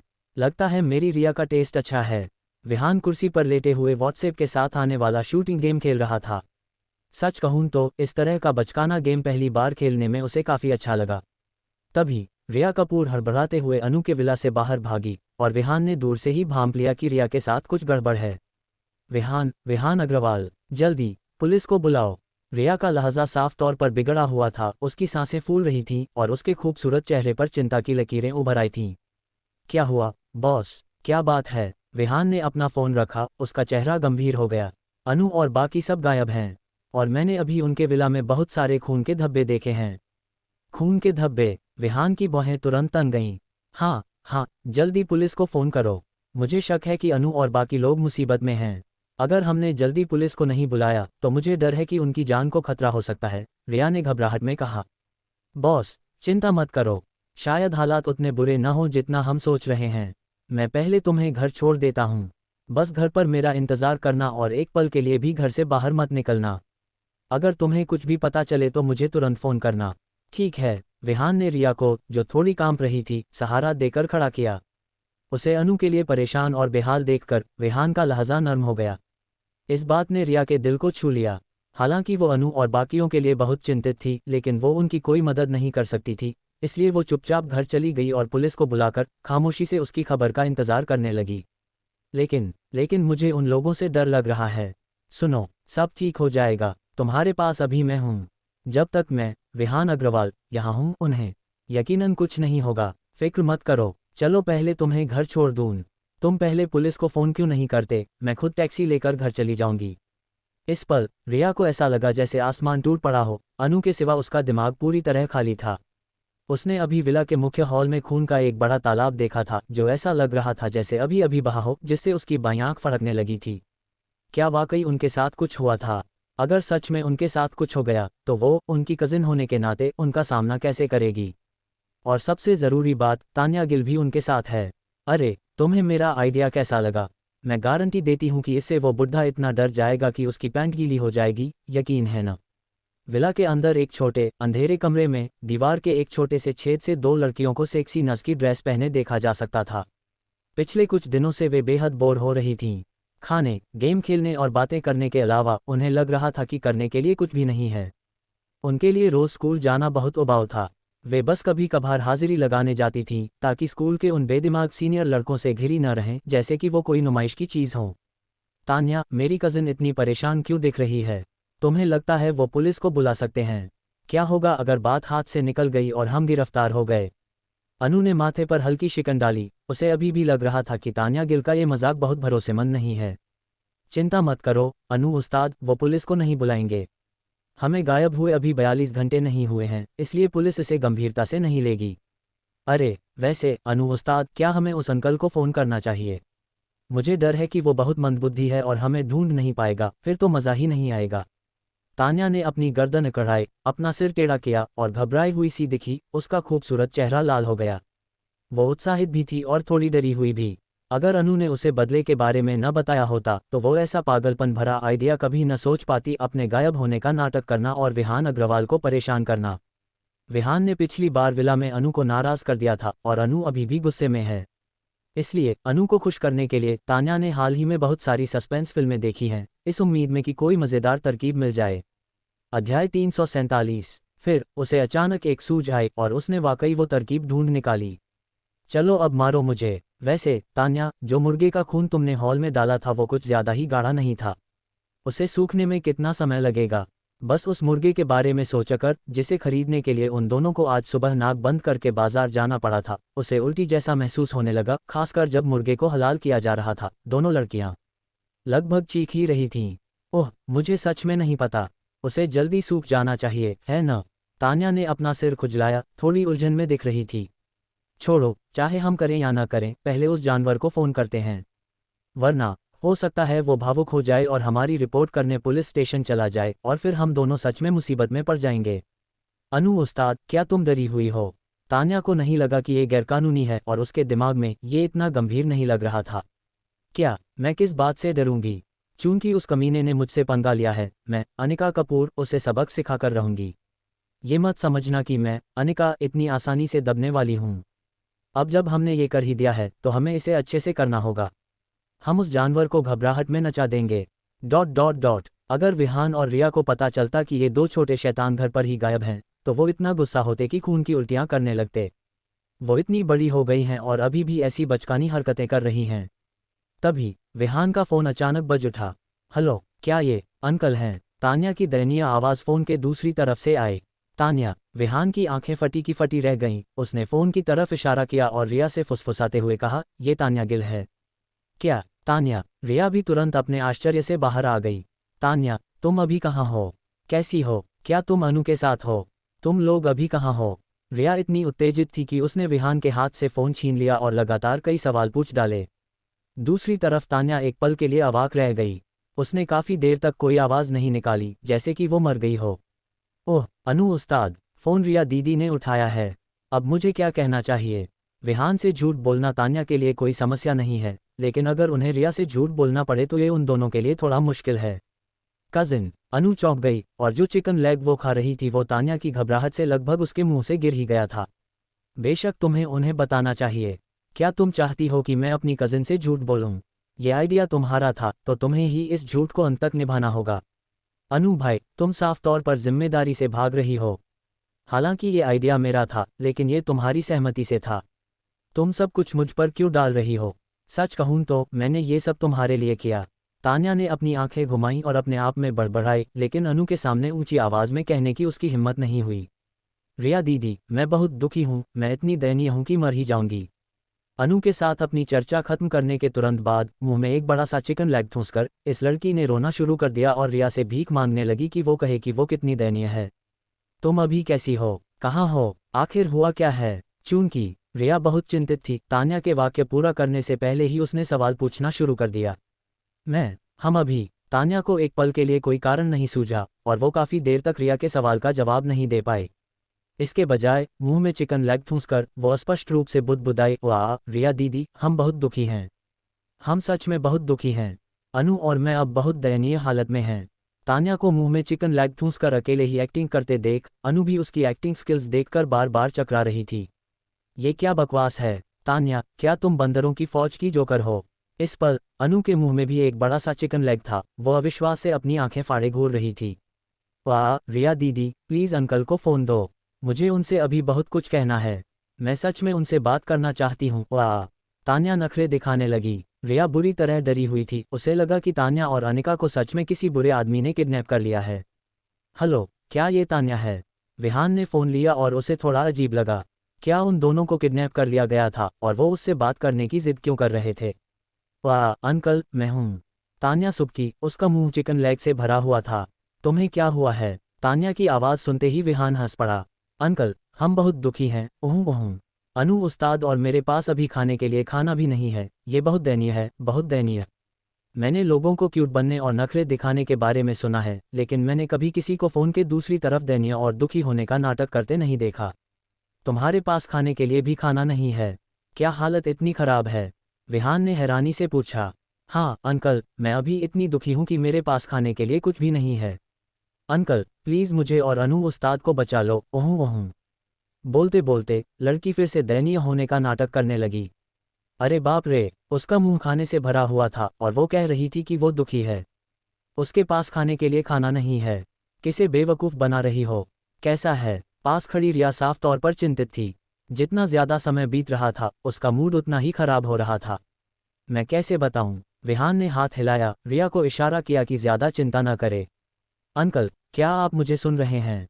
तान्या ने अभी अभी चिकन का एक बड़ा टुकड़ा निगला था और दीवार में विशेष रूप से बनाए गए छोटे छेद से विला के बाहर देख रही थी, लेकिन उस बदतमीज अंकल ने तो फ़ोन ही काट दिया। जिस बात ने तान्या के छोटे से सीने को गुस्से से कंपा दिया वो ये थी कि ये थरकी अंकल तो रिया दीदी के साथ गाड़ी चलाकर निकल गया। ये किस तरह का तमाशा है? Beep beep beep. फ़ोन पर डायल टोन सुनकर तान्या पूरी तरह हक्की बक्की रह गई। अनु उस्ताद, तान्या एक भयानक आवाज़ में चिल्लाई। उसका प्यारा चेहरा दर्द भरे भाव से विकृत हो गया। वो पूरी तरह आहत दिख रही थी। क्या हुआ? अनु, जो अपने खाने का मजा ले रही थी, ने अपना सिर घुमाया और खाली नज़रों से पूछा। अंकल ने सच में मेरा फ़ोन काट दिया। तान्या ने कड़वे चेहरे के साथ कहा, जैसे कि उसने कोई बच्चा निगल लिया हो। उसका चेहरा जितना भद्दा हो सकता था उतना था। ऐसा नहीं हो सकता। अनु भी हैरान थी। वो जानवर मुझे ऐसे इग्नोर तो नहीं करेगा ना?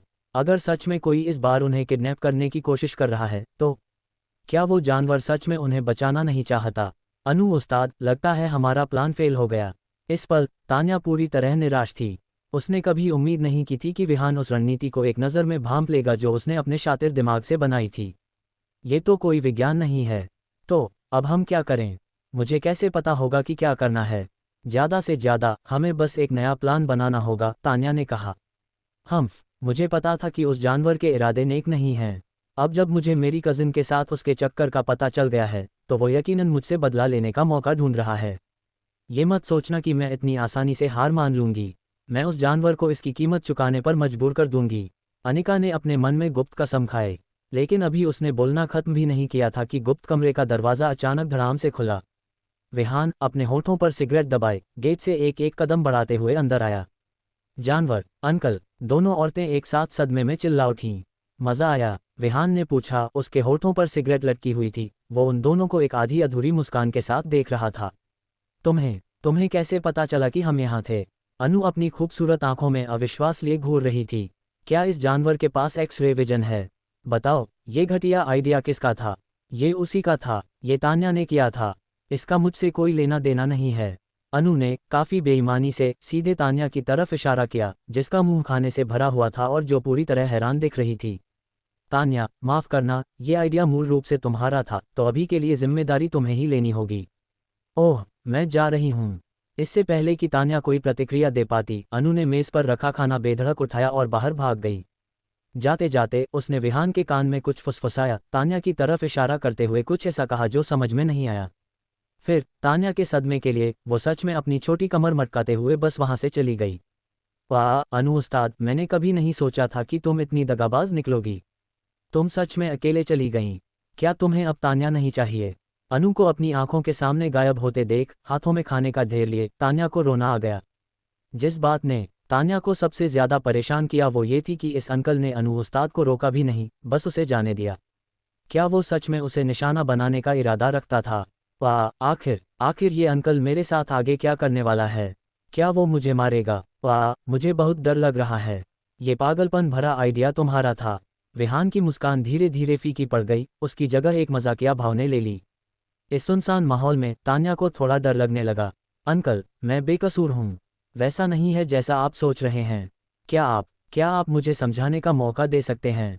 समझाओगी? तुम बात को छिपाने की कोशिश कर रही हो, है ना? विहान ठंडेपन से हंसा। उसने अपनी आंखें सिकुड़ीं, उसकी नजरों ने तान्या के विकसित शरीर का बेझिझक मुआयना किया, एक ठरकी बूढ़े आदमी का भाव प्रकट करते हुए।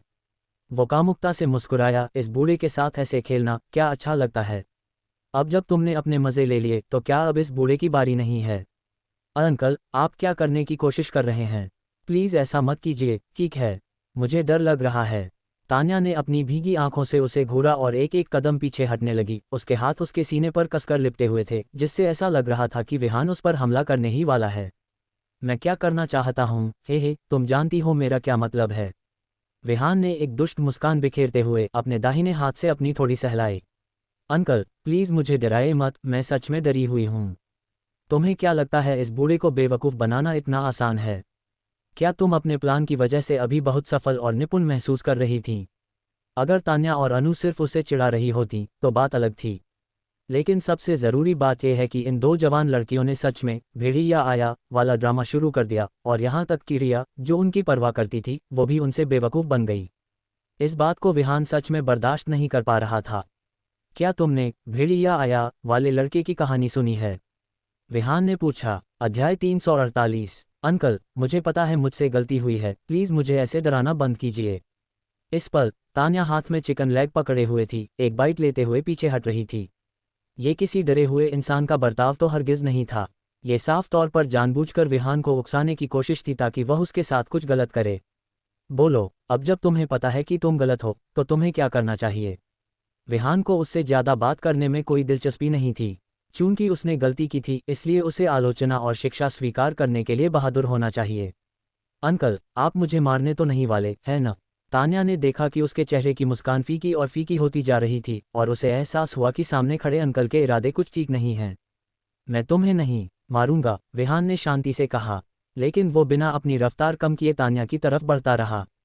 अगर आप मुझे नहीं मारने वाले तो और करीब मत आइए। आप मुझे डरा रहे हैं। अंकल, कोई बड़ा बुरा भेड़िया नहीं है, तुम किस बात से डर रही हो? लेकिन मुझे आपके इस रूप से सच में डर लगता है। क्या आप कुछ कदम पीछे हट सकते हैं? क्या आप? आउच! अचानक तान्या पीछे की ओर गिर गई। ये जानते हुए भी कि वो गलत है, तान्या ने बात करते वक्त ध्यान नहीं दिया कि उसके पीछे क्या है। जब वो पीछे हटी तो उसका संतुलन बिगड़ गया और वो पीछे रखे छोटे स्टूल पर अपने कूल्हों के बल जोर से गिरी। उसे इतना दर्द हुआ कि उसकी आंखों से लगभग आंसू निकल आए। आउच! दर्द हो रहा है, दर्द हो रहा है। तान्या का पिछवाड़ा पूरा सूज गया है। तान्या किसी तरह लुढ़क पाए, हाथ में पकड़ा चिकन लेग एक तरफ फेंका और अपने छोटे से कूल्हे को रगड़ती रही। ऐसा लग रहा था कि उस गिरने से उसके कूल्हे को बहुत बुरी चोट लगी होगी। खैर, विहान अवाक रह गया। अंकल, बहुत दर्द हो रहा है। आओ मुझे उठाने में मदद करो, मेरा पिछवाड़ा तो लगभग फट ही गया है। इस समय तान्या उसके प्रति नफरत से जल रही थी। अपने कूल्हे को छूते हुए उसे लगा जैसे किसी चीज ने उसे चीर दिया हो। एक चुभता हुआ दर्द उसे हिलने से भी डरा रहा था। ऐसा लग रहा था जैसे उसका पिछवाड़ा किसी चीज में फंस गया हो, और चाहे वो कितना भी मुड़ने की कोशिश करे, वो उसे बाहर नहीं खींच पा रही थी। अगर उसने जोर लगाने की कोशिश की तो वो और कसता जाएगा। कमबख्त बच्ची, विहान ने दबी आवाज में गाली दी। तान्या ने जो गलत किया था उसे नजरअंदाज करते हुए वो उसकी मदद के लिए दौड़ा, लेकिन इस साधारण से काम ने तान्या की चीख निकलवा दी। आउच! अंकल, क्या आप मुझे जान से मारने की कोशिश कर रहे हैं? क्या आपको पता नहीं है कि मेरा बट फंस गया है और आप इतनी ताकत लगा रहे हैं? अगर आप ऐसे ही खींचते रहे तो आप मेरे बेचारे छोटे से पिछवाड़े को उखाड़ देंगे। वाह, अनु उस्ताद को भी अब मेरी परवाह नहीं है, और अब आप भी। अंकल, मुझे ऐसे सता रहे हैं। वाह, मुझे अब और नहीं जीना। क्या तुम मेहरबानी करके अपनी आवाज़ नीची रखोगी? विहान उसकी वजह से निशब्द था। वो बस वहां से जाना चाहता था और बात खत्म करना चाहता था ताकि उसे अब और उसके नखरे न झेलने पड़ें। अंकल, आप कितने बेरहम हैं। मेरा बट फंस गया और ये सब आपकी गलती है। क्या आप जानते हैं कि जब आपका बट फंस जाता है तो कितना दर्द होता है? वाह अंकल, आप एक बुरे इंसान हैं। वाह, बहुत दर्द हो रहा है। तान्या, बेहोश। अंकल, आप अभी भी वहां क्यों खड़े हैं? जल्दी कीजिए और स्टूल को तान्या से दूर कीजिए। तान्या का पिछवाड़ा फंस गया है। आप खड़खड़े तमाशा कैसे देख सकते हैं?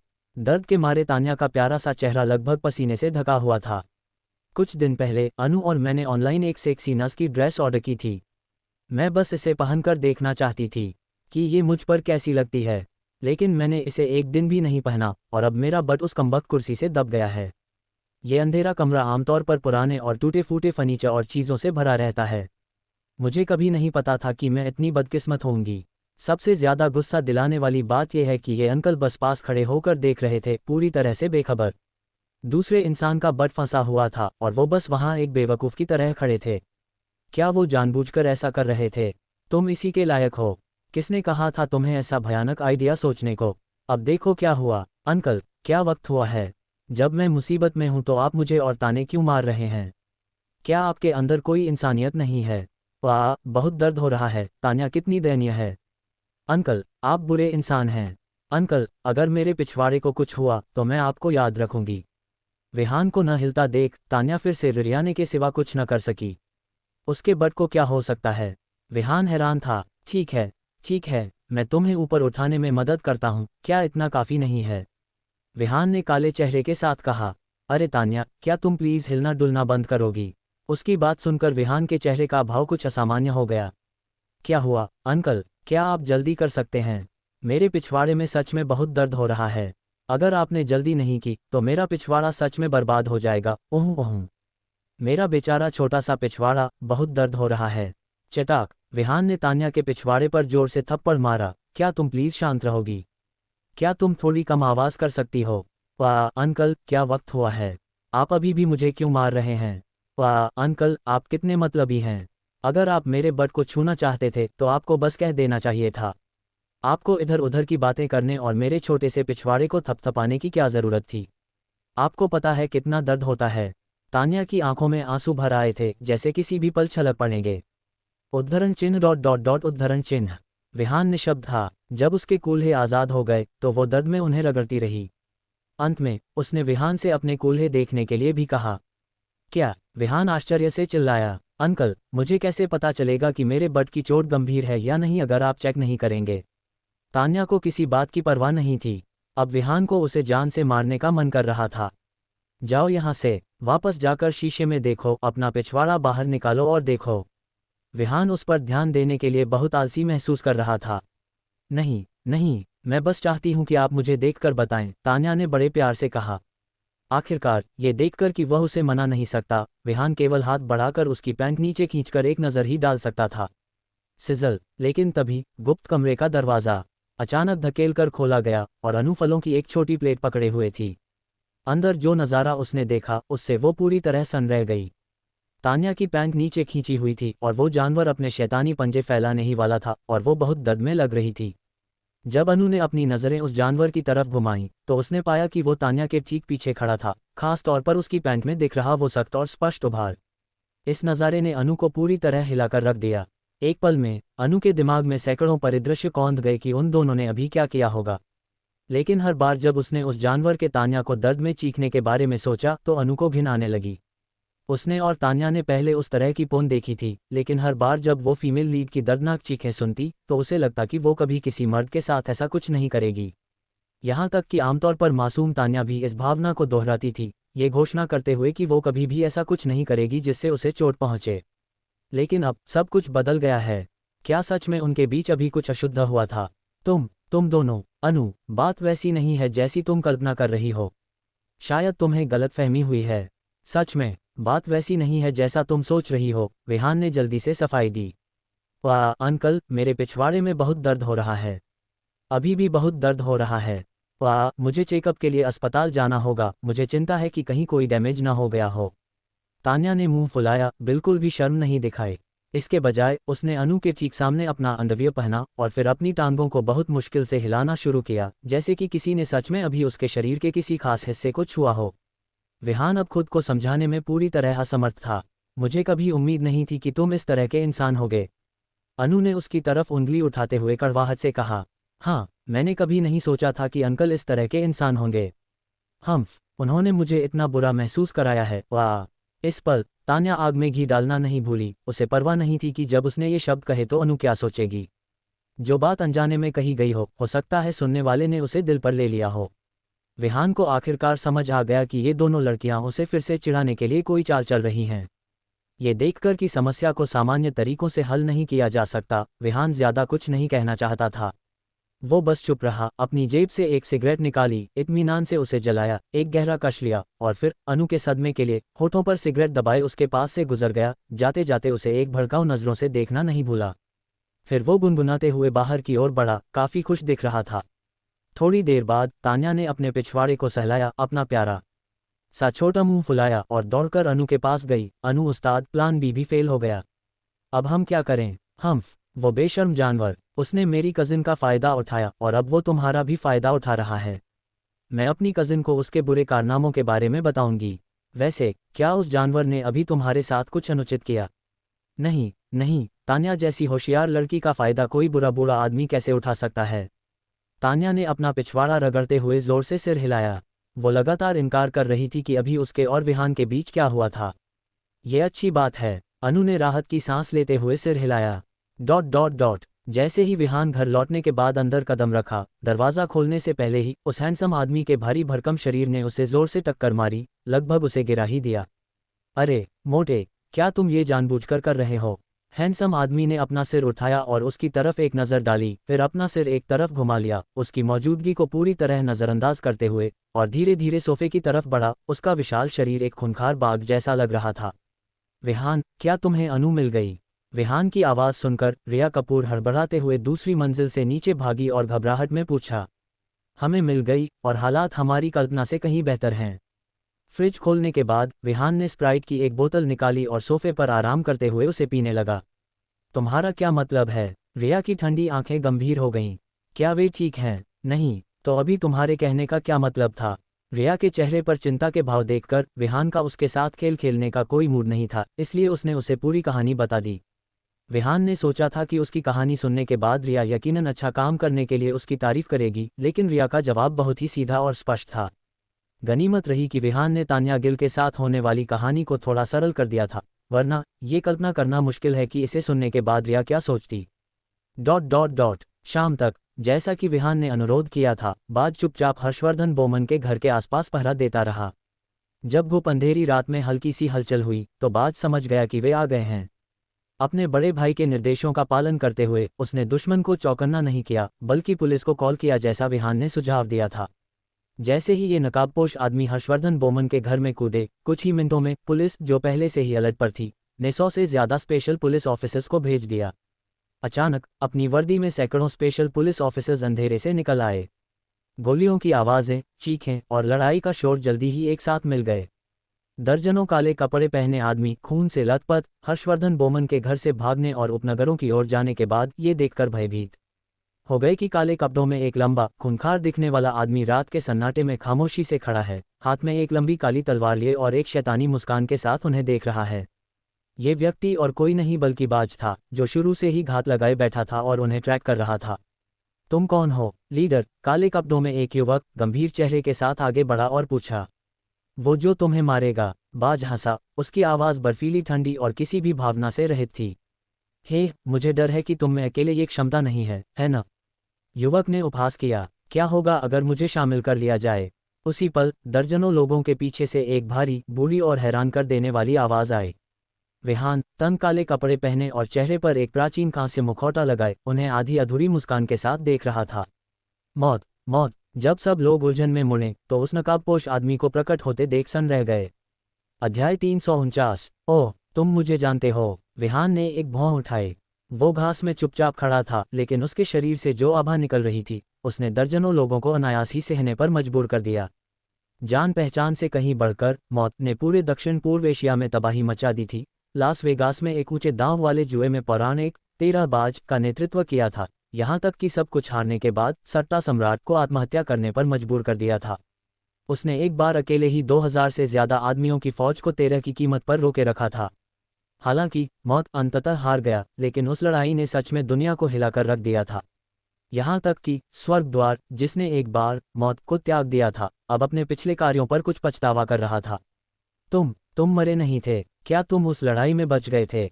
दर्जनों लोगों में से एक लीडर आगे बढ़ा, उसकी आंखों में साफ तौर पर सदमा और आश्चर्य दिख रहा था।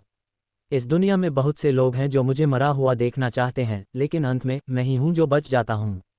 विहान की भारी आवाज़ उनके कानों को चीरती हुई प्रतीत हुई, और हर शब्द ने उन्हें गहराई से चोट पहुंचाई, जिससे वहां मौजूद हर कोई भयभीत हो गया।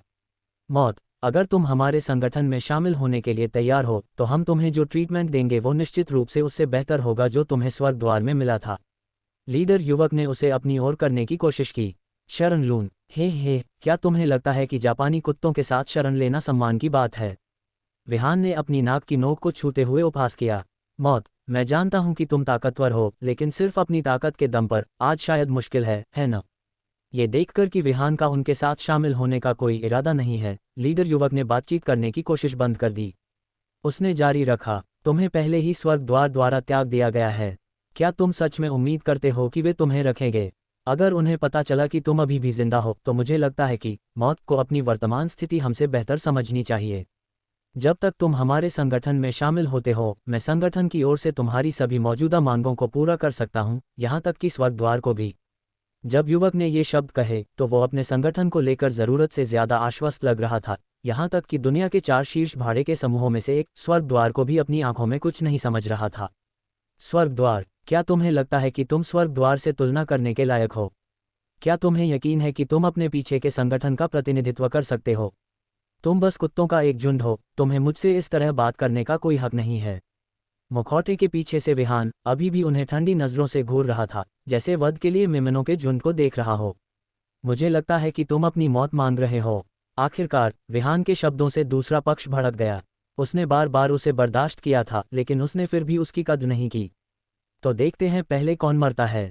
इस पल बाज, जो घास में चुपचाप खड़ा था, ने अचानक अपनी आभा बढ़ा दी। उसके पूरे शरीर से निकलने वाली आभा एक शिकारी बाज की तरह थी। वो अपनी लंबी तलवार के साथ आगे बढ़ा, और जहां भी तलवार चली, सारी जंगली घास आधी कट गई। बाज ने अचानक अपना कदम उठाया, और तुरंत दर्जनों जापानी विशेषज्ञों ने दांत भींच लिए और जवाबी हमला किया। वे अभी अभी भारतीय स्पेशल पुलिस से मुश्किल से बचकर निकले थे, और लगभग हर कोई पहले से ही घायल था। अब जब उनका सामना फिर से बाज जैसे विशेषज्ञ से हुआ, तो उनके पास विरोध करने की बहुत कम शक्ति थी।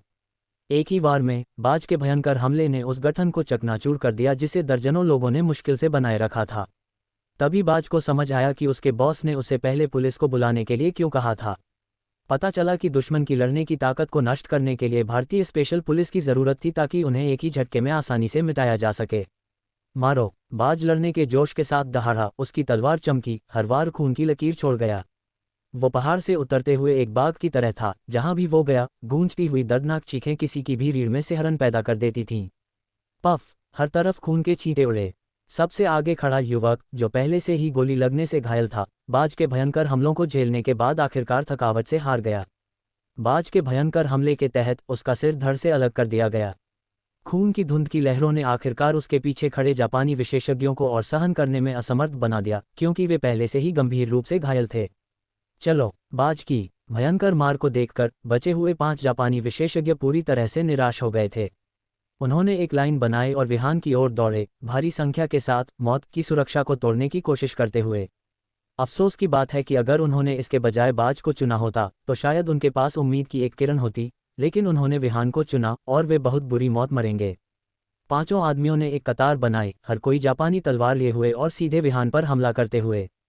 उनमें से हर एक के चेहरे पर मौत की इच्छा थी। वे जानते थे कि वे एक मुसीबत में हैं, भले ही उनका प्रतिद्वंद्वी आज न मरे। लेकिन विहान का चेहरा, जो ताश के पत्तों की तरह ठंडा था, अंततः एक दुर्लभ दुष्ट मुस्कान प्रकट कर गया। भाई, तलवार पकड़ो। विहान को समझने और उनके मौन सहयोग के मामले में बाज निस्संदेह इस दुनिया में एकमात्र व्यक्ति है जो उसे समझता है। 5 जापानी कुत्तों को कतार में खड़े होकर विहान की ओर दौड़ते देख बाज ने उनका पीछा नहीं किया। इसके बजाय उसने अपनी लंबी तलवार विहान की ओर उछाल दी। खन, विहान ने अपना हाथ लहराया और उड़ती हुई लंबी तलवार को अपने हाथ में पकड़ लिया। उसकी ताकत से ब्लेड थोड़ा काम गया। फिर विहान ने अपनी लंबी तलवार को कसकर पकड़ा और चांदनी के नीचे उसने ब्लेड को उल्टा कर दिया। परावर्तित प्रकाश का उपयोग करके सीधे लीडर जापानी विशेषज्ञ की आंखों में रोशनी मारी। जापानी विशेषज्ञों का लीडर परावर्तित प्रकाश से अंधा हो गया और एक पल के लिए विहान की दिशा नहीं देख सका। 5 तनाव में आ गए और अपनी दृष्टि साफ करने के लिए जल्दी से अपना सिर हिलाया। लेकिन जैसे ही वे प्रतिक्रिया करने वाले थे, उन्होंने दूर से एक ठंडी रोशनी को आते देखा, जिसके साथ एक सनसनाती हुई आवाज़ थी जो उनकी गर्दन की ओर बढ़ रही थी। 5 आदमियों ने अपनी गर्दन की ओर आती हुई ब्लेड को साफ देखा, लेकिन प्रतिद्वंद्वी बहुत तेज था और उनके पास चकमा देने का समय नहीं था। यहाँ तक कि थोड़ी सी भी हरकत इस पल बोझिल लग रही थी। Puff puff puff puff puff, Vihan ने अपने बड़े हाथ में लंबी तलवार को कसकर पकड़ रखा था।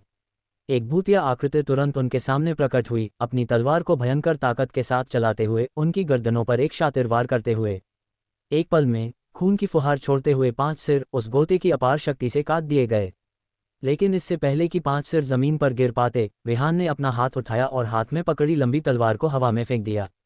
एक पल में अपार शक्ति के साथ लंबी तलवार ने 5 सिरों को आर पार छेद दिया और उन्हें एक साथ पिरो दिया, बिल्कुल बारबेक्यू की सीख की तरह।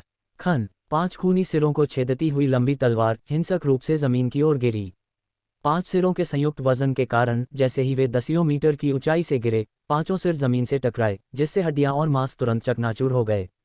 5 खूनी सिर जमीन से टकराने के बाद पूरी तरह से खूनी कीचड़ के तालाब में बदल गए। अध्याय 350। वे 5 लोग जिनके सिर काट दिए गए थे अभी भी घास पर बेतरतीब ढंग से काम रहे थे। हालांकि उनके सिर जा चुके थे, लेकिन उनके शरीर अभी भी कुछ समय के लिए जीवित थे। इस दृश्य को देखकर बाज भी विहान के मारने के कौशल से अंदर तक सिहर गया। महज 2 छोटे वर्षों में उसके बड़े भाई की ताकत अथाह हो गई थी। इतने कम समय में 5 जापानी विशेषज्ञों को मारना ही काफी भयानक था, लेकिन उनके सिरों को एक साथ पिरोना निस्संदेह। ये सोचकर बाज ने इसके बारे में ज्यादा सोचने की हिम्मत नहीं की। इसके बजाय वो जल्दी से उसके पास गया और धीमी आवाज में पूछा, भैया, अब मुझे क्या करना चाहिए? विहान ने अपनी जेब से एक सफ़ेद कपड़ा निकाला, धीरे धीरे अपने हाथ पोंछे और अपनी आंखें सिकुड़ते हुए शांति से कहा, हमें बाकी चीज़ें संभालने की ज़रूरत नहीं है। मुझे लगता है कि भारतीय पुलिस इसे मुझसे बेहतर संभालेगी। मुझे डर है कि स्वर्ग द्वार के लोग देर सवेर हमारे पीछे आएंगे। हम सच में अभी संख्या और ताकत में कम हैं। क्या हमें भारत सरकार की ताकत पर भरोसा करना चाहिए? जापानी विशेषज्ञ ने पहले जो कहा था उसे याद करते हुए बाज अभी भी थोड़ा चिंतित था।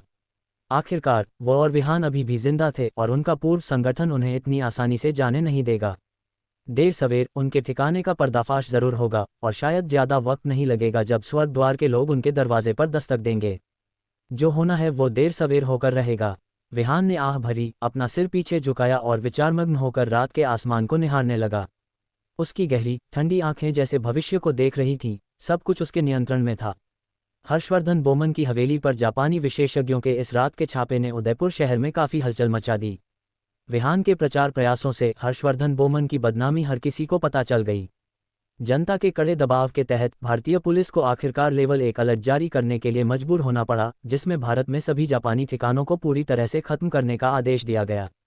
नतीजतन यह नशा विरोधी आंधी आधे महीने से ज्यादा समय तक चली और भारत सरकार की त्वरित और निर्णायक कार्रवाई के तहत बड़ी संख्या में जापानी उच्च अधिकारियों को गिरफ्तार किया गया।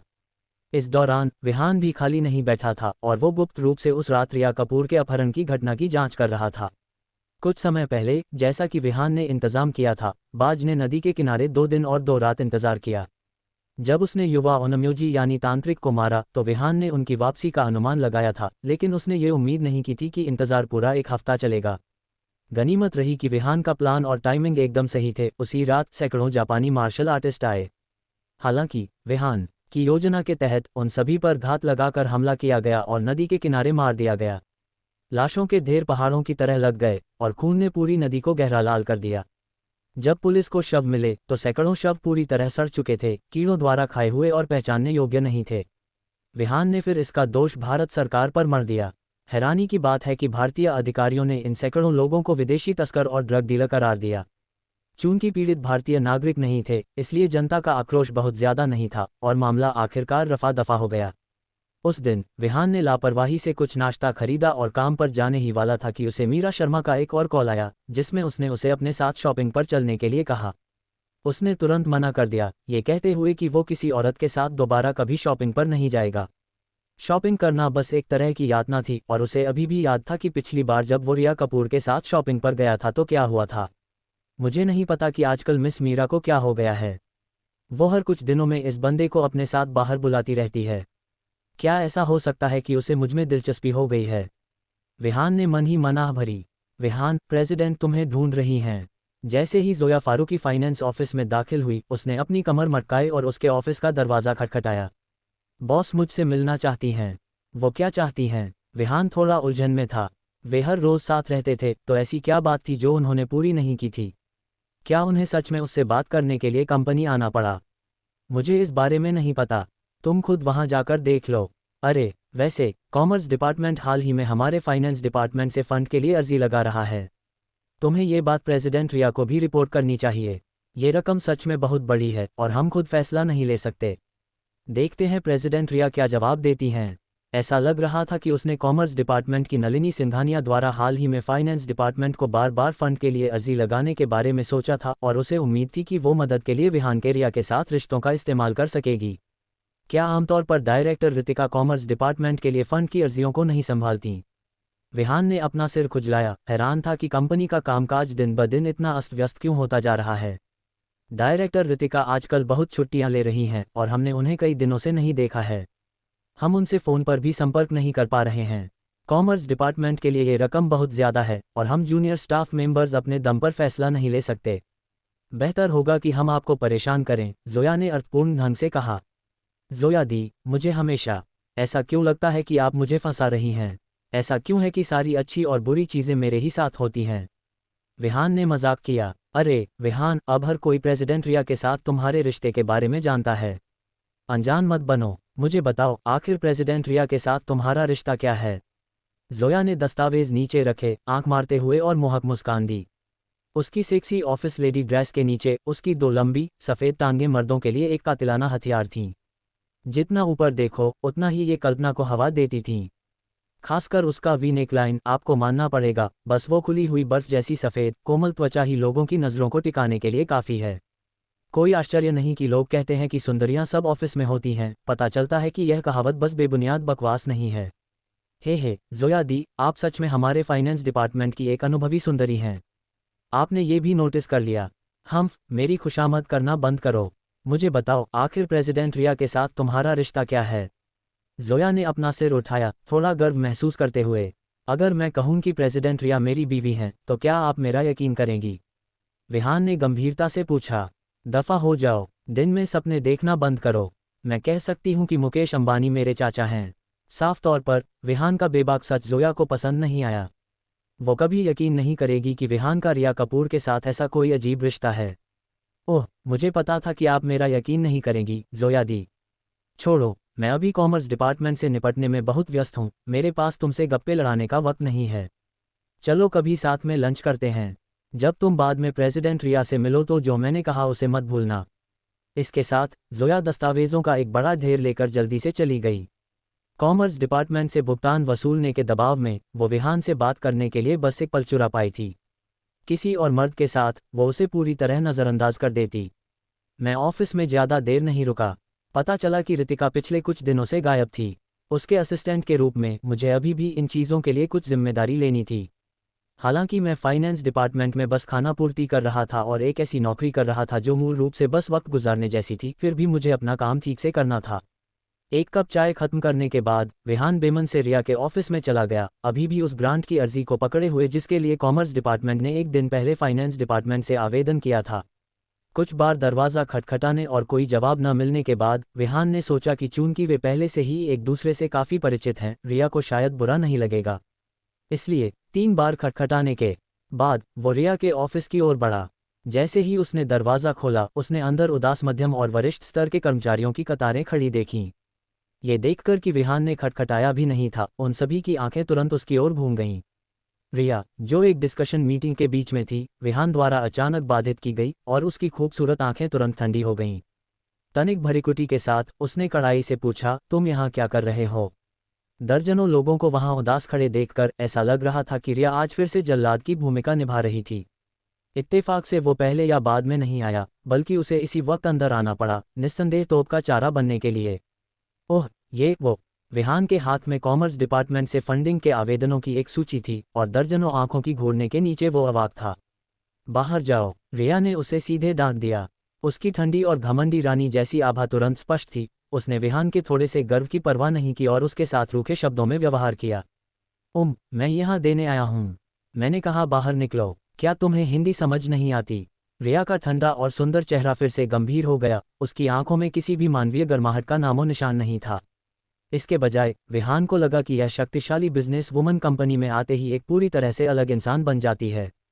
ठीक है फिर, बस मुझे एक दर्शक समझो। रेहान ने अपना सिर हिलाया, आवंटन फॉर्म नीचे रखा और ठंडे चेहरे के साथ जाने के लिए मुड़ा।